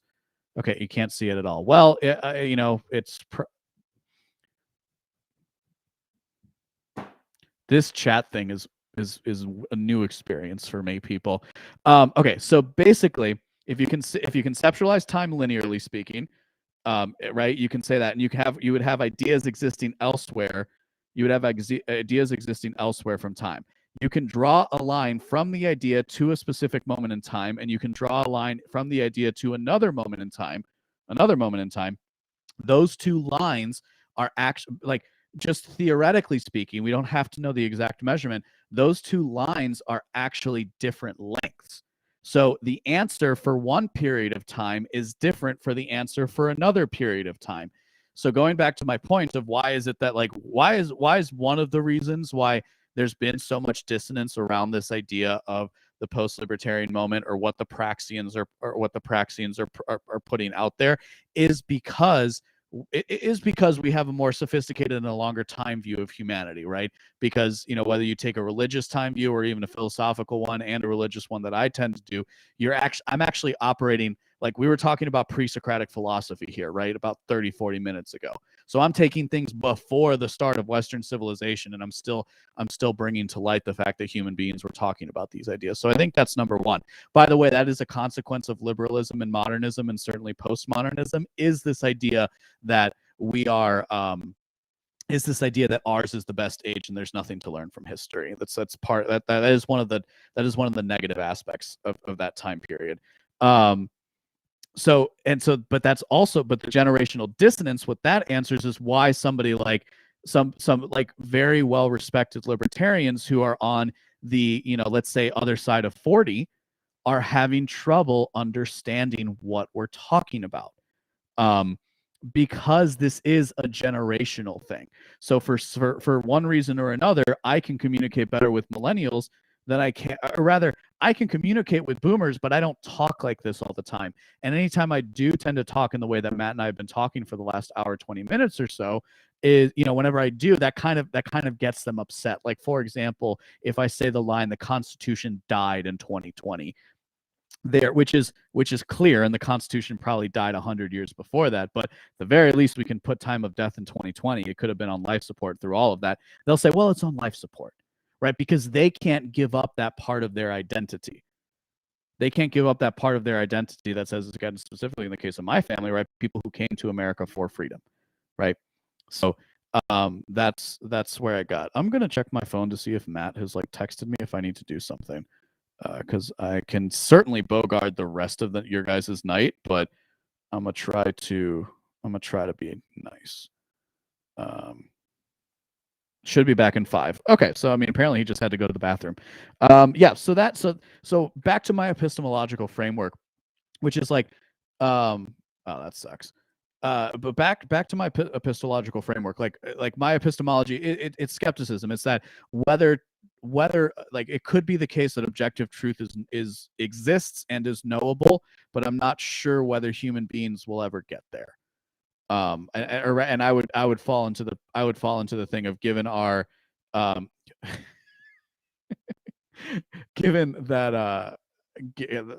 that like we're limited creatures, it's tough to know everything, right? So like I look at something like, I don't look at, so this is another thing, right? I talked about making monoliths and that operating at the instinctual level. This is another thing that it's not libertarians, by the way, this is a human thing, but libertarians are this group of people who are more interested in ideas than the average person. That's one of the reasons why you're going to like naturally find your way to libertarianism and Austrian economics. We might say, again, my schema of culture starting at the level of individual. Rochelle, yeah, 5 minutes is not enough. But if you're in the Chicago area and you're single, let's go on a date. I'm vamping right now. Sorry, I'm just going off the top of the dome here. But so, oh, good, thank God. Okay, can you hear me? Yeah, I got you. Okay, yeah, you were holding it down like a champ there. I had you up on my phone, so I was watching. Okay. Hopefully everything will be better now, because like the whole time we've been going, I've been trying to look stuff up here, and I couldn't even load a Google page or anything, so I had no idea how the stream was still holding up. But yeah, so everything, I think everything should work a lot better now. I just restarted the router and modem. So all right. Okay, so Cooper's asking me, in a metalogical sense, how do I reconcile circularity and certainty within presuppositions and axioms before even doing logic? Because we have to. Without action there is no existence, right? If we just, this is like, so like the skeptic, so like an imprecise view of skepticism is like, technically speaking, I could make the claim that like gravity is going to stop tomorrow because I don't know with all certainty that the laws of physics are going to hold true for the next 24 hours, right? However, in practice, I treat you have to, that's why we create heuristics, which is why in my schema of instinct, reason, and faith, like that's my response to the Enlightenment. That's another reason why, kind of something that we touched on before, Matt, right? Of like kind of how, where I like heard stuff and like, oh, I get where this is coming from, is because in the course of my like academic work, when I was kind of in school, to a foundation of coherentism, that is my question. I think coherentism but it's probably a mixture of both, which is why it can frustrate so many people, right? It's like which way that I try to attempt to come to knowledge. So what I would say, and Cooper, you can tell me how this fits into your framework, is so like I would base like the early skeptics, the Third Academy, and then Sextus Empiricus. Sextus Empiricus basically, I think it's Sextus Empiricus, is something like some weird Greek name like that. He basically says that like you can only just rely on tradition as far as that goes. And then the Third Academy, right, Pyrrhonian skepticism, said that okay, well, we might not be able to discover truth, so we have to make the best arguments for things, and we have to like build the best cases for stuff. So that's a little bit more it's somewhere in between. That is how I live my life. But intellectually speaking, I think it's about creating the best arguments for things. Western. Well, no, see, it's Western and Eastern. I don't view the distinctions. That's again what kind of makes me hopefully interesting. Is I think there's ways of talking about I think there's ways of talk. I think there's I'm of the West clearly, but certainly there are some Eastern influences as well. And I think some of those Eastern influences you can still find inside of Western religions. So, but I would say, Cooper, if you want, come on my show and let's talk about this stuff. I think that you should definitely do that. I think you should definitely have that conversation. Cooper is one of the he's one of the warlords in our supporting listeners group, and it's been very interesting when we've done our warlords roundtables. I've found that he and I seem to be at almost the same point in our journey, and we've come at it from slightly different perspectives.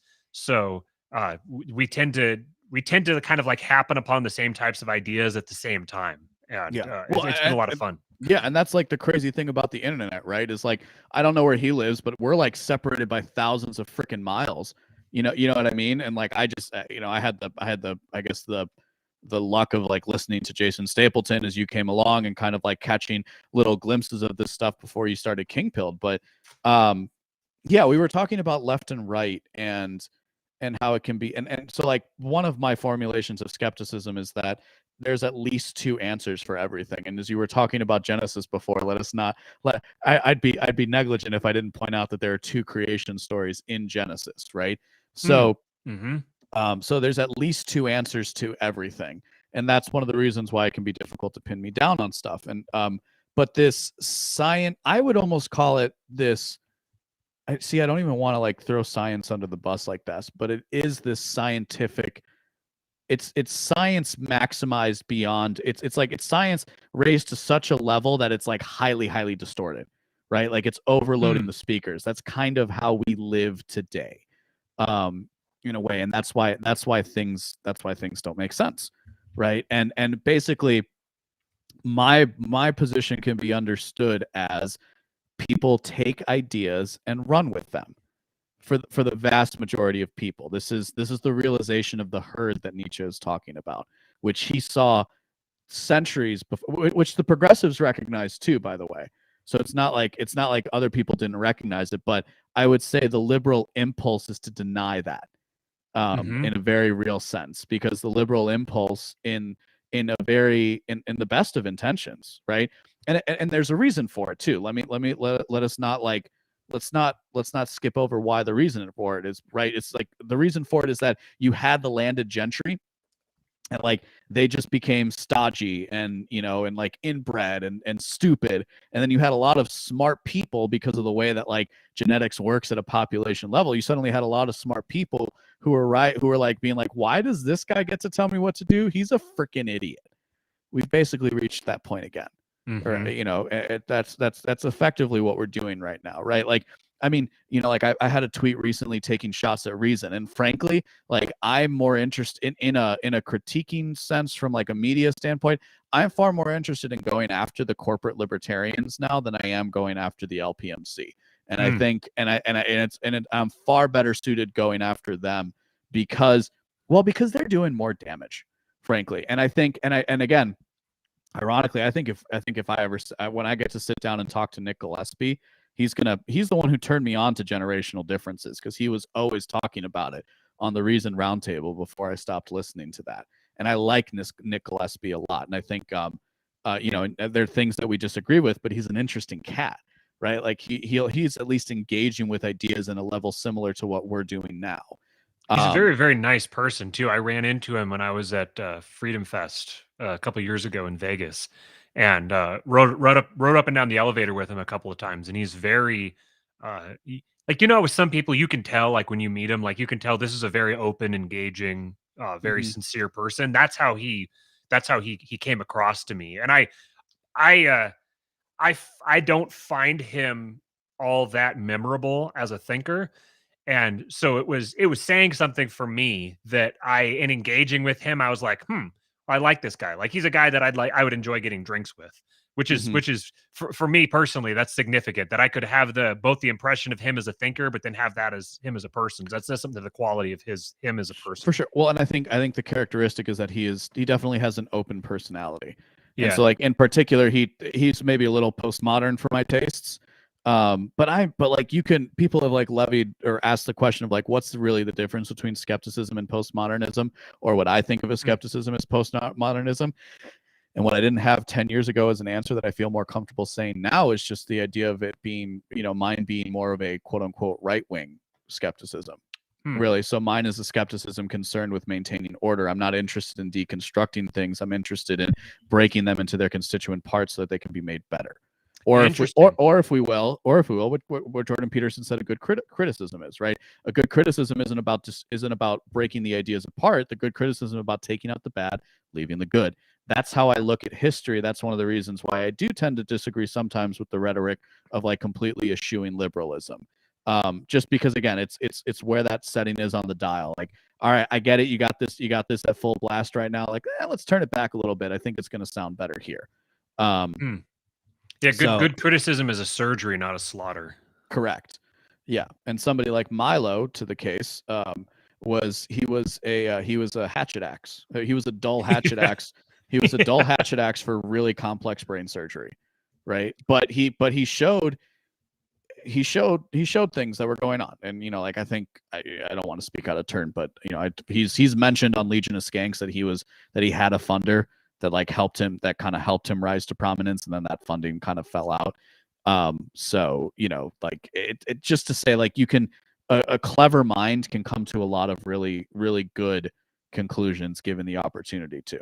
So to the point of like where he wants to tear everything down, and Jordan Peter, which I'm basically at that point too. Save me, host of the show. So it was something that you'd said. I don't remember exactly what this was, but I had a thought, and I was letting you finish your thought, and then I was trying to go back. This was totally like an awkward segue, but you were talking about science, and a thought that occurred to me that kind of tied in some stuff we were talking about earlier is that science is a methodology, and methodologies require a context. They require an environment, and the science, capital S science, the way it's treated today, attempts to be both the methodology and the environment at the same time. Maybe you might even say that it tries to be the map and the terrain at the same time. And this is kind of what I was thinking of when I'm talking about these people who are the myth of neutrality, or the people who are trying to remain like, we're going to use the methodology, but we're not going to declare what our context is. That we're not going to declare our priors. We're not going to declare where we're coming from, or what the context is that we're operating from, which is why when we get into these conversations, we realize after a while that we're in completely separate paradigms. So we're using the same words and we're trying to talk about the same ideas, but we're doing it like across time in like completely different universes. And ultimately, if you're going to use the methodology has to be built upon a foundation.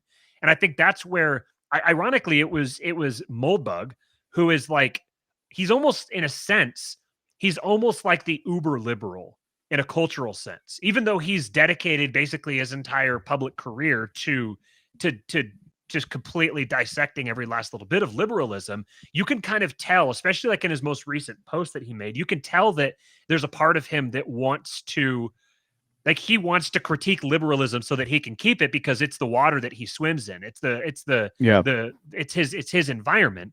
But he was the one who really made it clear to me this trajectory of a deconstruction happening throughout the from basically from the time of Christ all the way down to modern America now, where we effectively live in a Christian culture, but it's a Christian culture that has been divorced or stripped from its paradigm. It's been stripped out of its environment. So it's Can I interject it's a quickly? husk of Christianity. Go for it. Yeah, no, and I think that's a great way of putting it. And like, I detest the word white, like the white race. I detest the framing of it entirely. Even like the word European seems very It's sloppy. It's sloppy.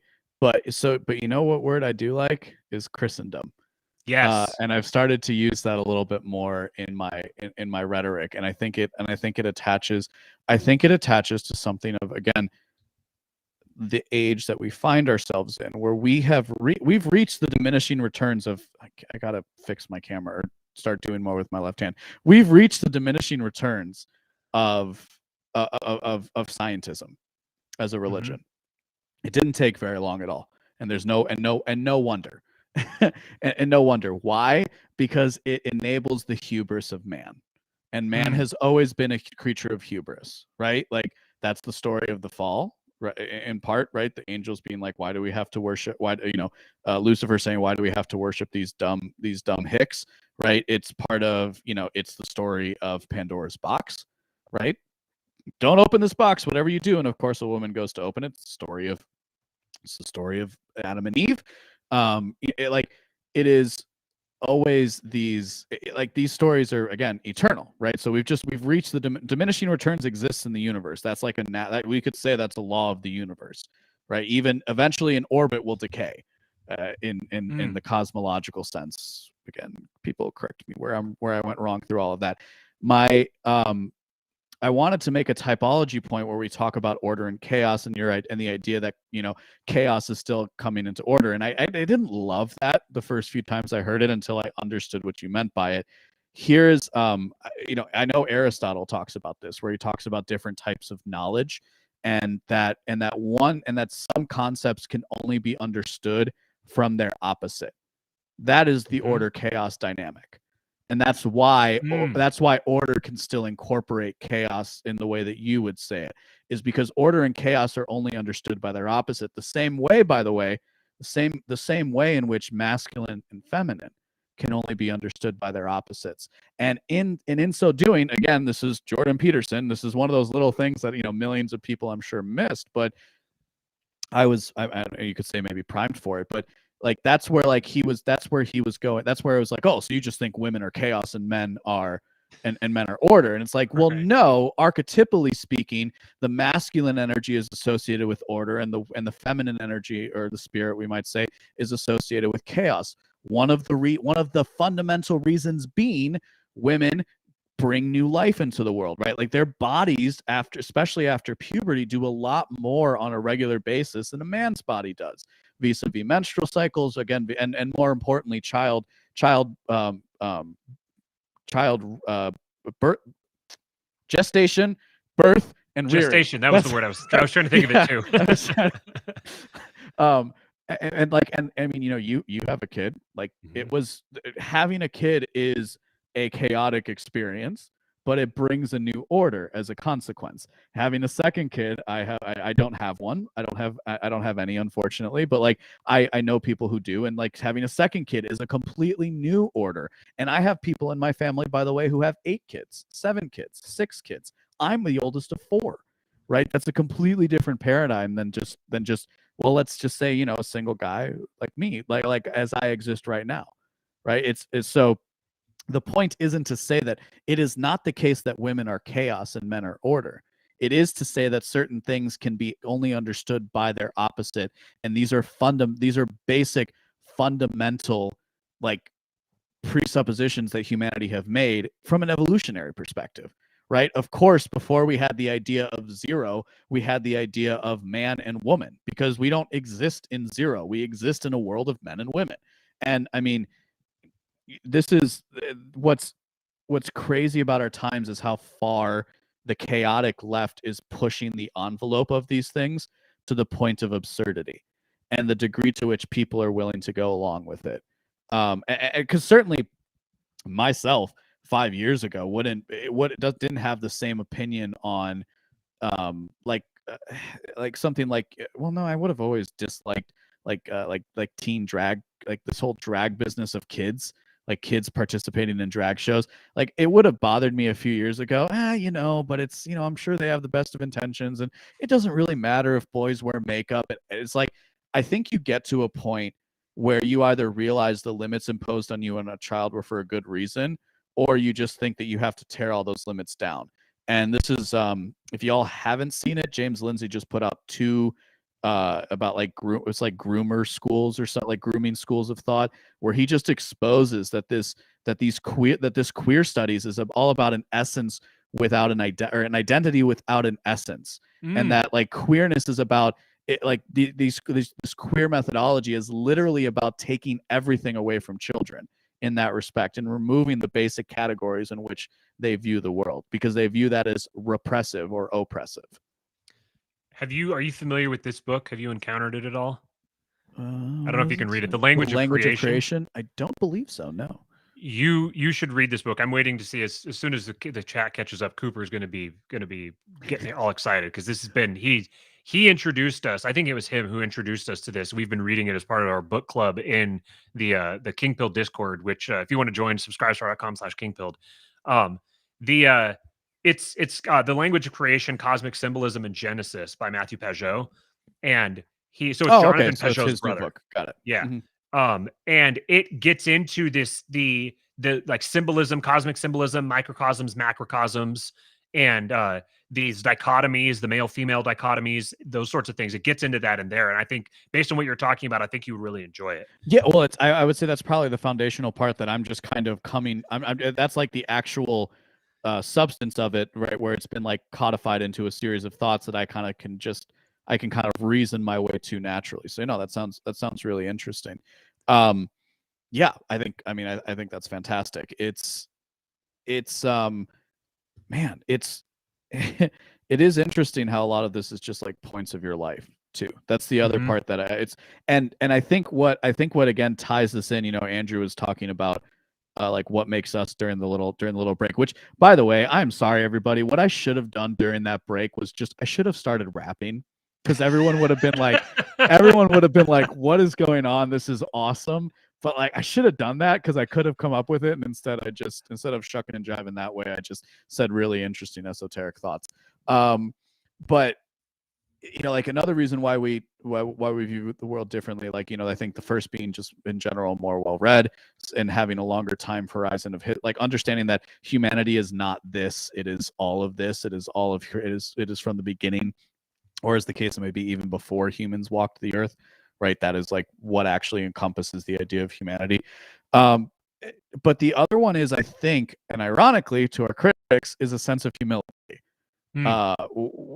Because I think, because not on Twitter, but in other exchanges, there's always a give and take in that respect.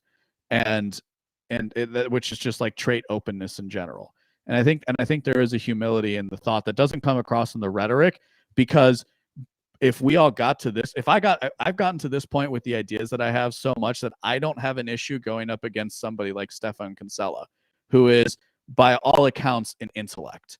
Like, the man is super wicked smart. Just because him and I have a different frame of reference for the world doesn't mean that I won't recognize the fact that he is a wicked smart individual, right? That I can go, that I had to get all the way to this point to be able to even think about doing a show, right? The same way with the archetypism framework, where it's like, nah, dude, he says it all the time. Like, I've been thinking about this stuff for 5 years. So like, you're like, for example, you're not going to overtake me on the paradox of identity thing, because I think I stumbled on something like fundamental, and in a formulation of it that makes a lot of sense and gives somebody something useful to boot. Yeah. Here's an interesting thought from Andrew. He said, either man or woman by themselves is chaos. Order always takes two. That's why any social system created upon the idea of the self is doomed. Yeah, I think that's the yin yang. What has really stood out to me, this is where my thoughts are on the whole self-ownership thing, which I'd like to explore a little bit more in the future. And I think that I might try to talk to Jay Dyer and see if he could come on and get into some of that. But Well, can what I I'm stop you there? Because that was Go ahead. something I haven't hit on, which is, so I think self-ownership is a legal concept, right? Yeah. Or let's start with it as it is not a metaphysical reality. Yes. It is a legal, Yes. and that's It where is the being dissonance, used as one. well, That's right, the and that's problem, where yeah. the dissonance comes in, and that's when, again, when you're speaking with this in the spiritual frame of mind, it's different from the rational frame of mind, right? Like, legally speaking, self-ownership makes sense because we have to say somebody owns something, right? And it's like that's political philosophy broken into three words. Who owns what? Like, that's the basics of all power. It's like, do you own it? Can you actually exert control over it?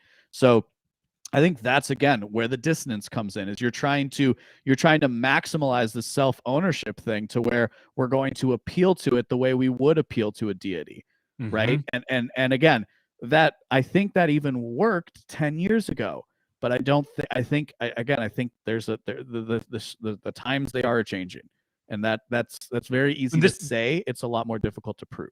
This again is a another instance of this using the methodology as the paradigm, and it's a methodology that works within a given constraint, Yes. namely a society or a culture of people who all buy into that idea. Because what you're using is like the non-aggression principle. You're using it as a utilitarian shorthand to solve problems It's a among heuristic. given people, right? It's a And heuristic. what does one of the greatest libertarian minds who's alive today, Walter Block, say about libertarianism? He says it's a legal theory. It's a legal theory. Yeah. Right. So it's like, so all that work that was done by these brilliant academics were about building a legal theory, a legal order to the world, something that we could bound in the world of law. Again, libertarianism as an accident means it actually expounded into this subculture, into this the subculture that exists, and for better or worse, everybody hates us. Yeah. And the thing with the culture too that we I wanted to touch on earlier is that coming from this paradigm level difference and recognizing these paradigmatic differences, I also recognize this dynamic where, as an example, I'm going to kind of try to talk around this for a second and see if I can hone in on it. As an example, there's the public-private distinction that libertarians in particular like to appeal to, where it's kind of like, again, it's another heuristic where, okay, public bad, private good, which obviously even the slightest bit of analysis makes that break down. But what that yields then is this tendency of libertarians, for example, to think of or not libertarians, but liberals, broadly speaking, basically every modern person thinks of nation states as independent sovereign actors. They think that nations act as in their own interests based on what would be like apparent to the average person. Or they think the nation state is the fundamental unit of political order, because that's what we have been trained to believe since the post World War II order, which, again, to trace it back, that is where I start. That's what I talk about, is the fact that the libertarian prescription is out of date because it deals with the post-war order. And we don't live in the post-war order. We live in the post-COVID order. Well, and I think that the libertarians are attempting to revive an old tradition. They're trying to revive and purify an old tradition. And the thing is that the reason that tradition existed was because it was a pretext for what came after it. When you create a vacuum, you create an opportunity for people to fill that vacuum. And ultimately, libertarianism as a legal theory creates a vacuum for people to fill. And ultimately, culture is not something that culture can emerge organically, but culture can also be imposed, and it can be formulated from the top down. Yes. And the libertarian view, the liberal view, broadly speaking, doesn't have any room for that. The entire paradigm doesn't have any room for the idea of, for example, ruling classes working, or ruling elites working specifically to manufacture a society that appears to be organically developed, but was in fact manufactured from the top down. So at this point now, in the time and the era that we're in, people attempting to try to revive these libertarian ideas, people trying to restore the vacuum, are actually sowing the seeds of their own destruction. They're actually creating the pretext for their ideas to not be accepted, for their ideas to not be popularized. Because ultimately, there is a clear concerted effort You can, I mean, I'll just go watch all of Jay Dyer's channel and then come back to me. There's a clear, obvious move that has been in the works for generations now to move us to this point of technocracy and complete all the like harebrained conspiracy theories about the I'm not going to say the words, but everybody knows the words. Yeah. The ALEX JONES buzzwords. All of those words have been they're all in the common lexicon for a reason, because that phenomenon exists. The culture that we live in today, this liberal popular culture, is not an organic happenstance. It's not something that evolved because of human demand. That demand was seeded by people who understood how power works and understood how malleable and manipulable human beings are, especially when you remove them from their foundation. Once you remove them from their foundation, you can determine their paradigm for them. And then they'll sit there and they'll argue within that paradigm, thinking they're the ones who own it, when in reality, they're being owned.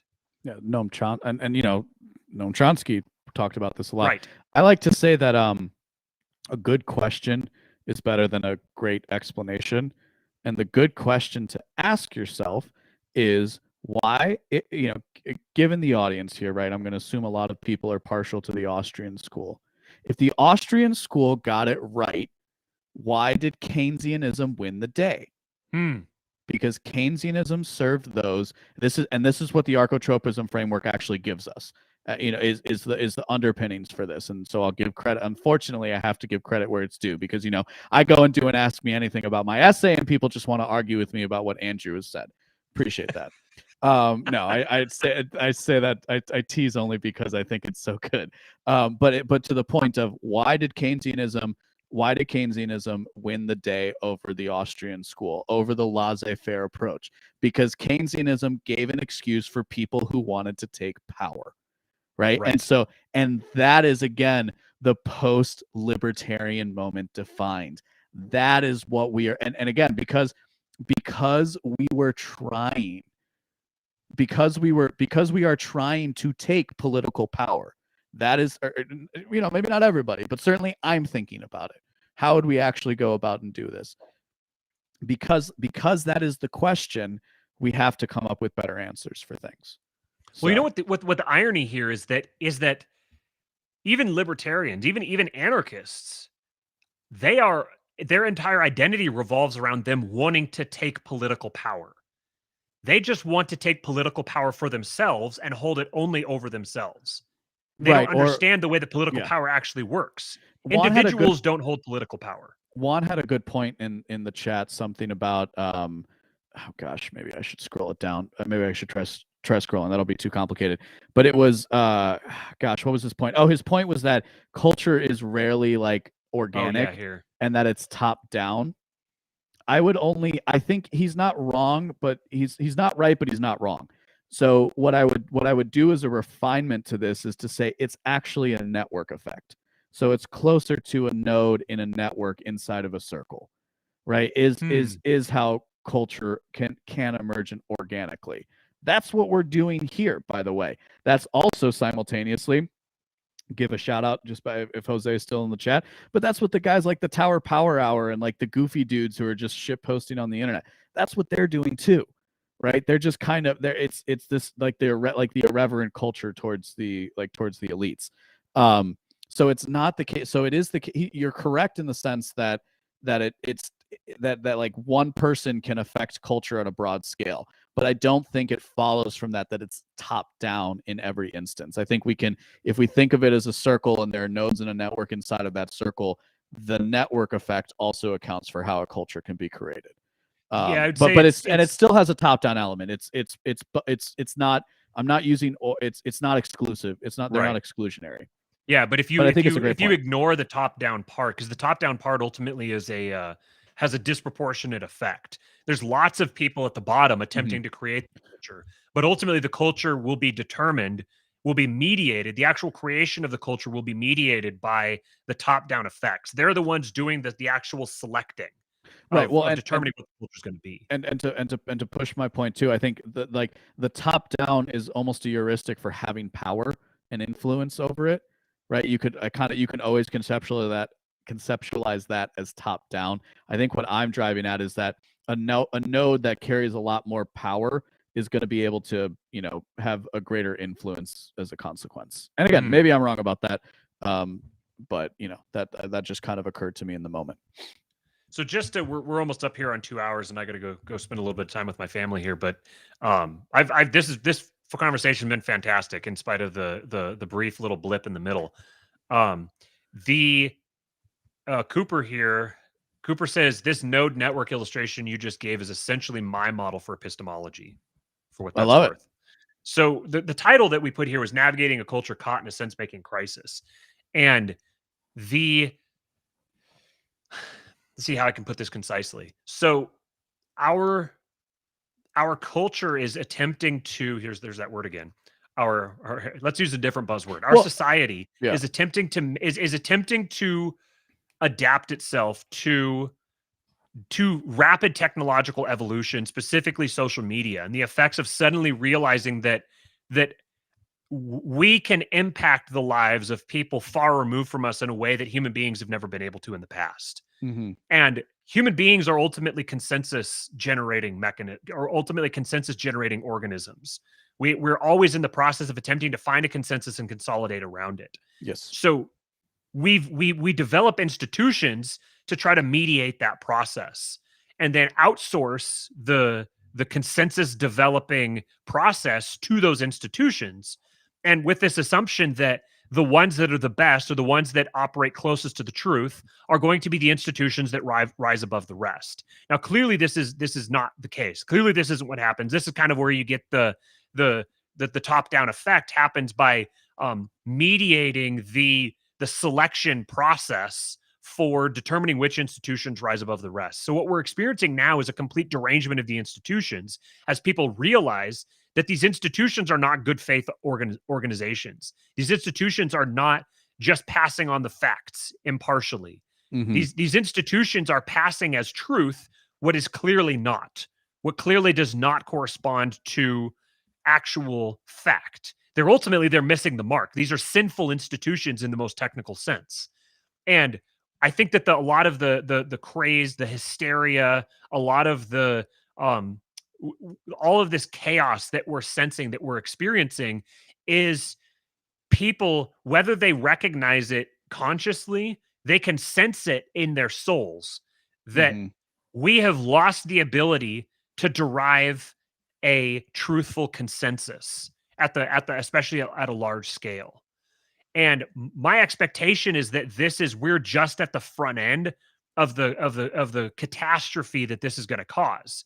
Ultimately, this is going to be the major crisis of our age, as people attempt to adapt to this new technology, as it's hockey sticking up and accelerating in that process.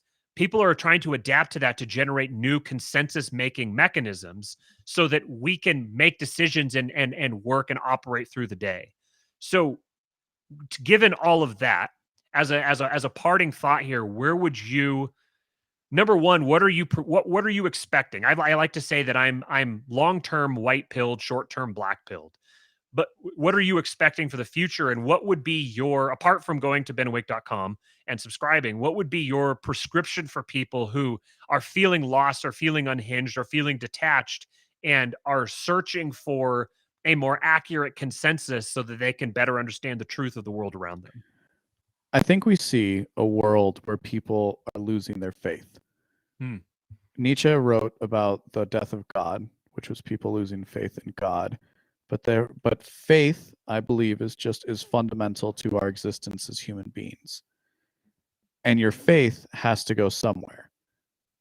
I think there is a case to be made that people like you and I, and a lot of the people listening, are actually living in the future, in a sense, because we're trying to see what comes next. Whereas most people are very content with most people are ballast, as Michael Malice said. They're not really things don't bother them. They're just gonna go with the flow.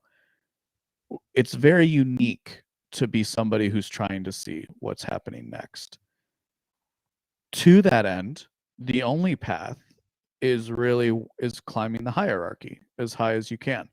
And I don't know exactly what the next iteration looks like, but we're in the process of discovering it and building it. And one of the reasons why I'm not ready to give up on libertarianism or on good libertarians, because again, going back to the point of sometimes people are silly, and there's something about Twitter that that elevates our worst tendencies. Like, our tendency to be crude. It's something I've been thinking about, even though I'm fine with beefing on Twitter in one sense. Like, there's another sense where it's like, oh man, what if this person is having a bad day and I just sent them over the edge? I do think about that. For the people wondering why they have lost their faith, I'm here. For the people wondering what's going wrong, it's because you've lost your faith. And you weren't told that you had a faith to lose. And that's what's most disconcerting about it. I think the reason why a lot of us are returning to religion and spirituality has to do with that, because we are so uncoupled from reality. We are so uncoupled from the physical, the cold materialistic world, that we have to search for something of deeper meaning in order to hold true to it. Otherwise, we think that it's okay to support drag kids, which is like we support the hypersexualization of children. Like, again, there is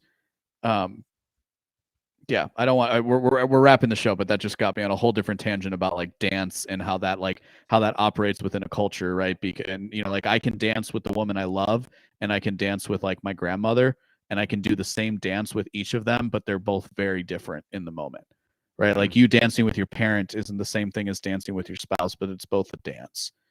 So if I would tell you anything, I would say make sure you learn how to dance, because it comes in handy sometimes. But more importantly, engage in exploration and clean your damn room, make yourself a better person. That's it.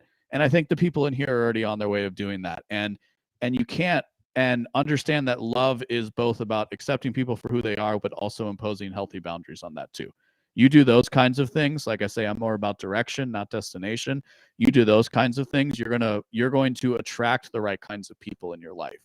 And if you're wondering how I know this, it's because I've managed to do it myself. Like, it was putting myself in order that got me to this point, this low point of being on King Pilled. But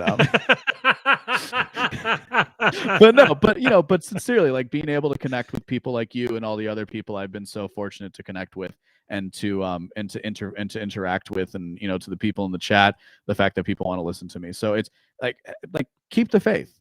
You understand that you have faith. It has to go somewhere. So put it in something solid. Put it in something real. Yeah.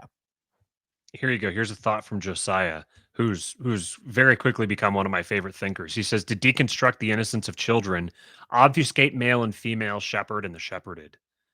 And to the thought on faith, I just wrote this out so that I wouldn't forget it. I said a methodology requires axioms, and axioms demand faith.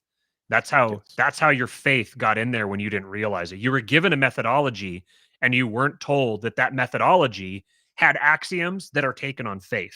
This is there's a bunch of people who have observed this, but one of the first ones that I came upon that makes me sound smart when I mention it is Gödel and his incompleteness theorems. Yes.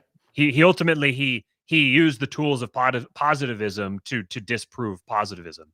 Mm-hmm. So the faith is going to be in there no matter what. I remember back in my days of wet behind the ears Protestant apologetics. One of my favorite things was when I learned one day from Greg Bonson that even the atheist lives by faith. And I just thought that was just like the coolest like sucker punch in a debate. Well, but they hate it. They absolutely hate it, but it's true. It's true. Yeah. And if you're going to be honest with yourself, the most honest ones are the ones who acknowledge it, and they just say, they just kind of bullshit some other thing about why I have faith in it doesn't suit their taste, so they'll try to find a different word for it. Right. Yeah. Presuppositions and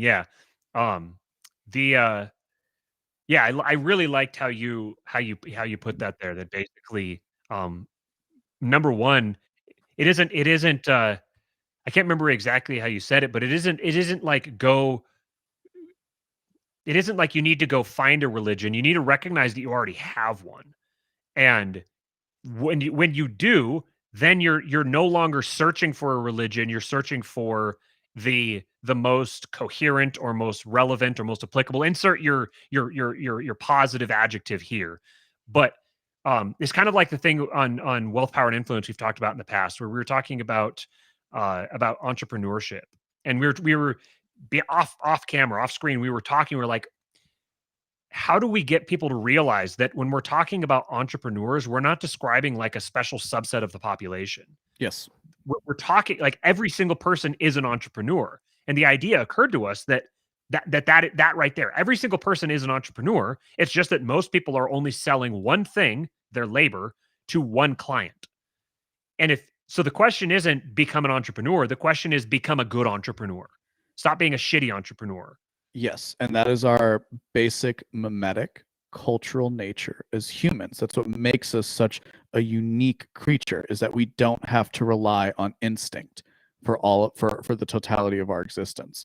And that's why you can learn entrepreneurial skills and be, so that's you can control the source of your income and develop nomadic wealth, and we'll plug in all the buzzwords here.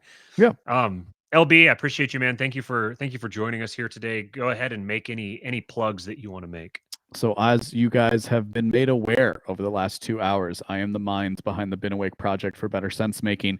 You can go to beenawake.com, subscribe with your email address. If you want to go to postlibertarianmoment.com, download the essay. You can also subscribe with your email address there as well. So I'm going to be releasing the Post-Libertarian Moment to Find over the next 10 weeks or something.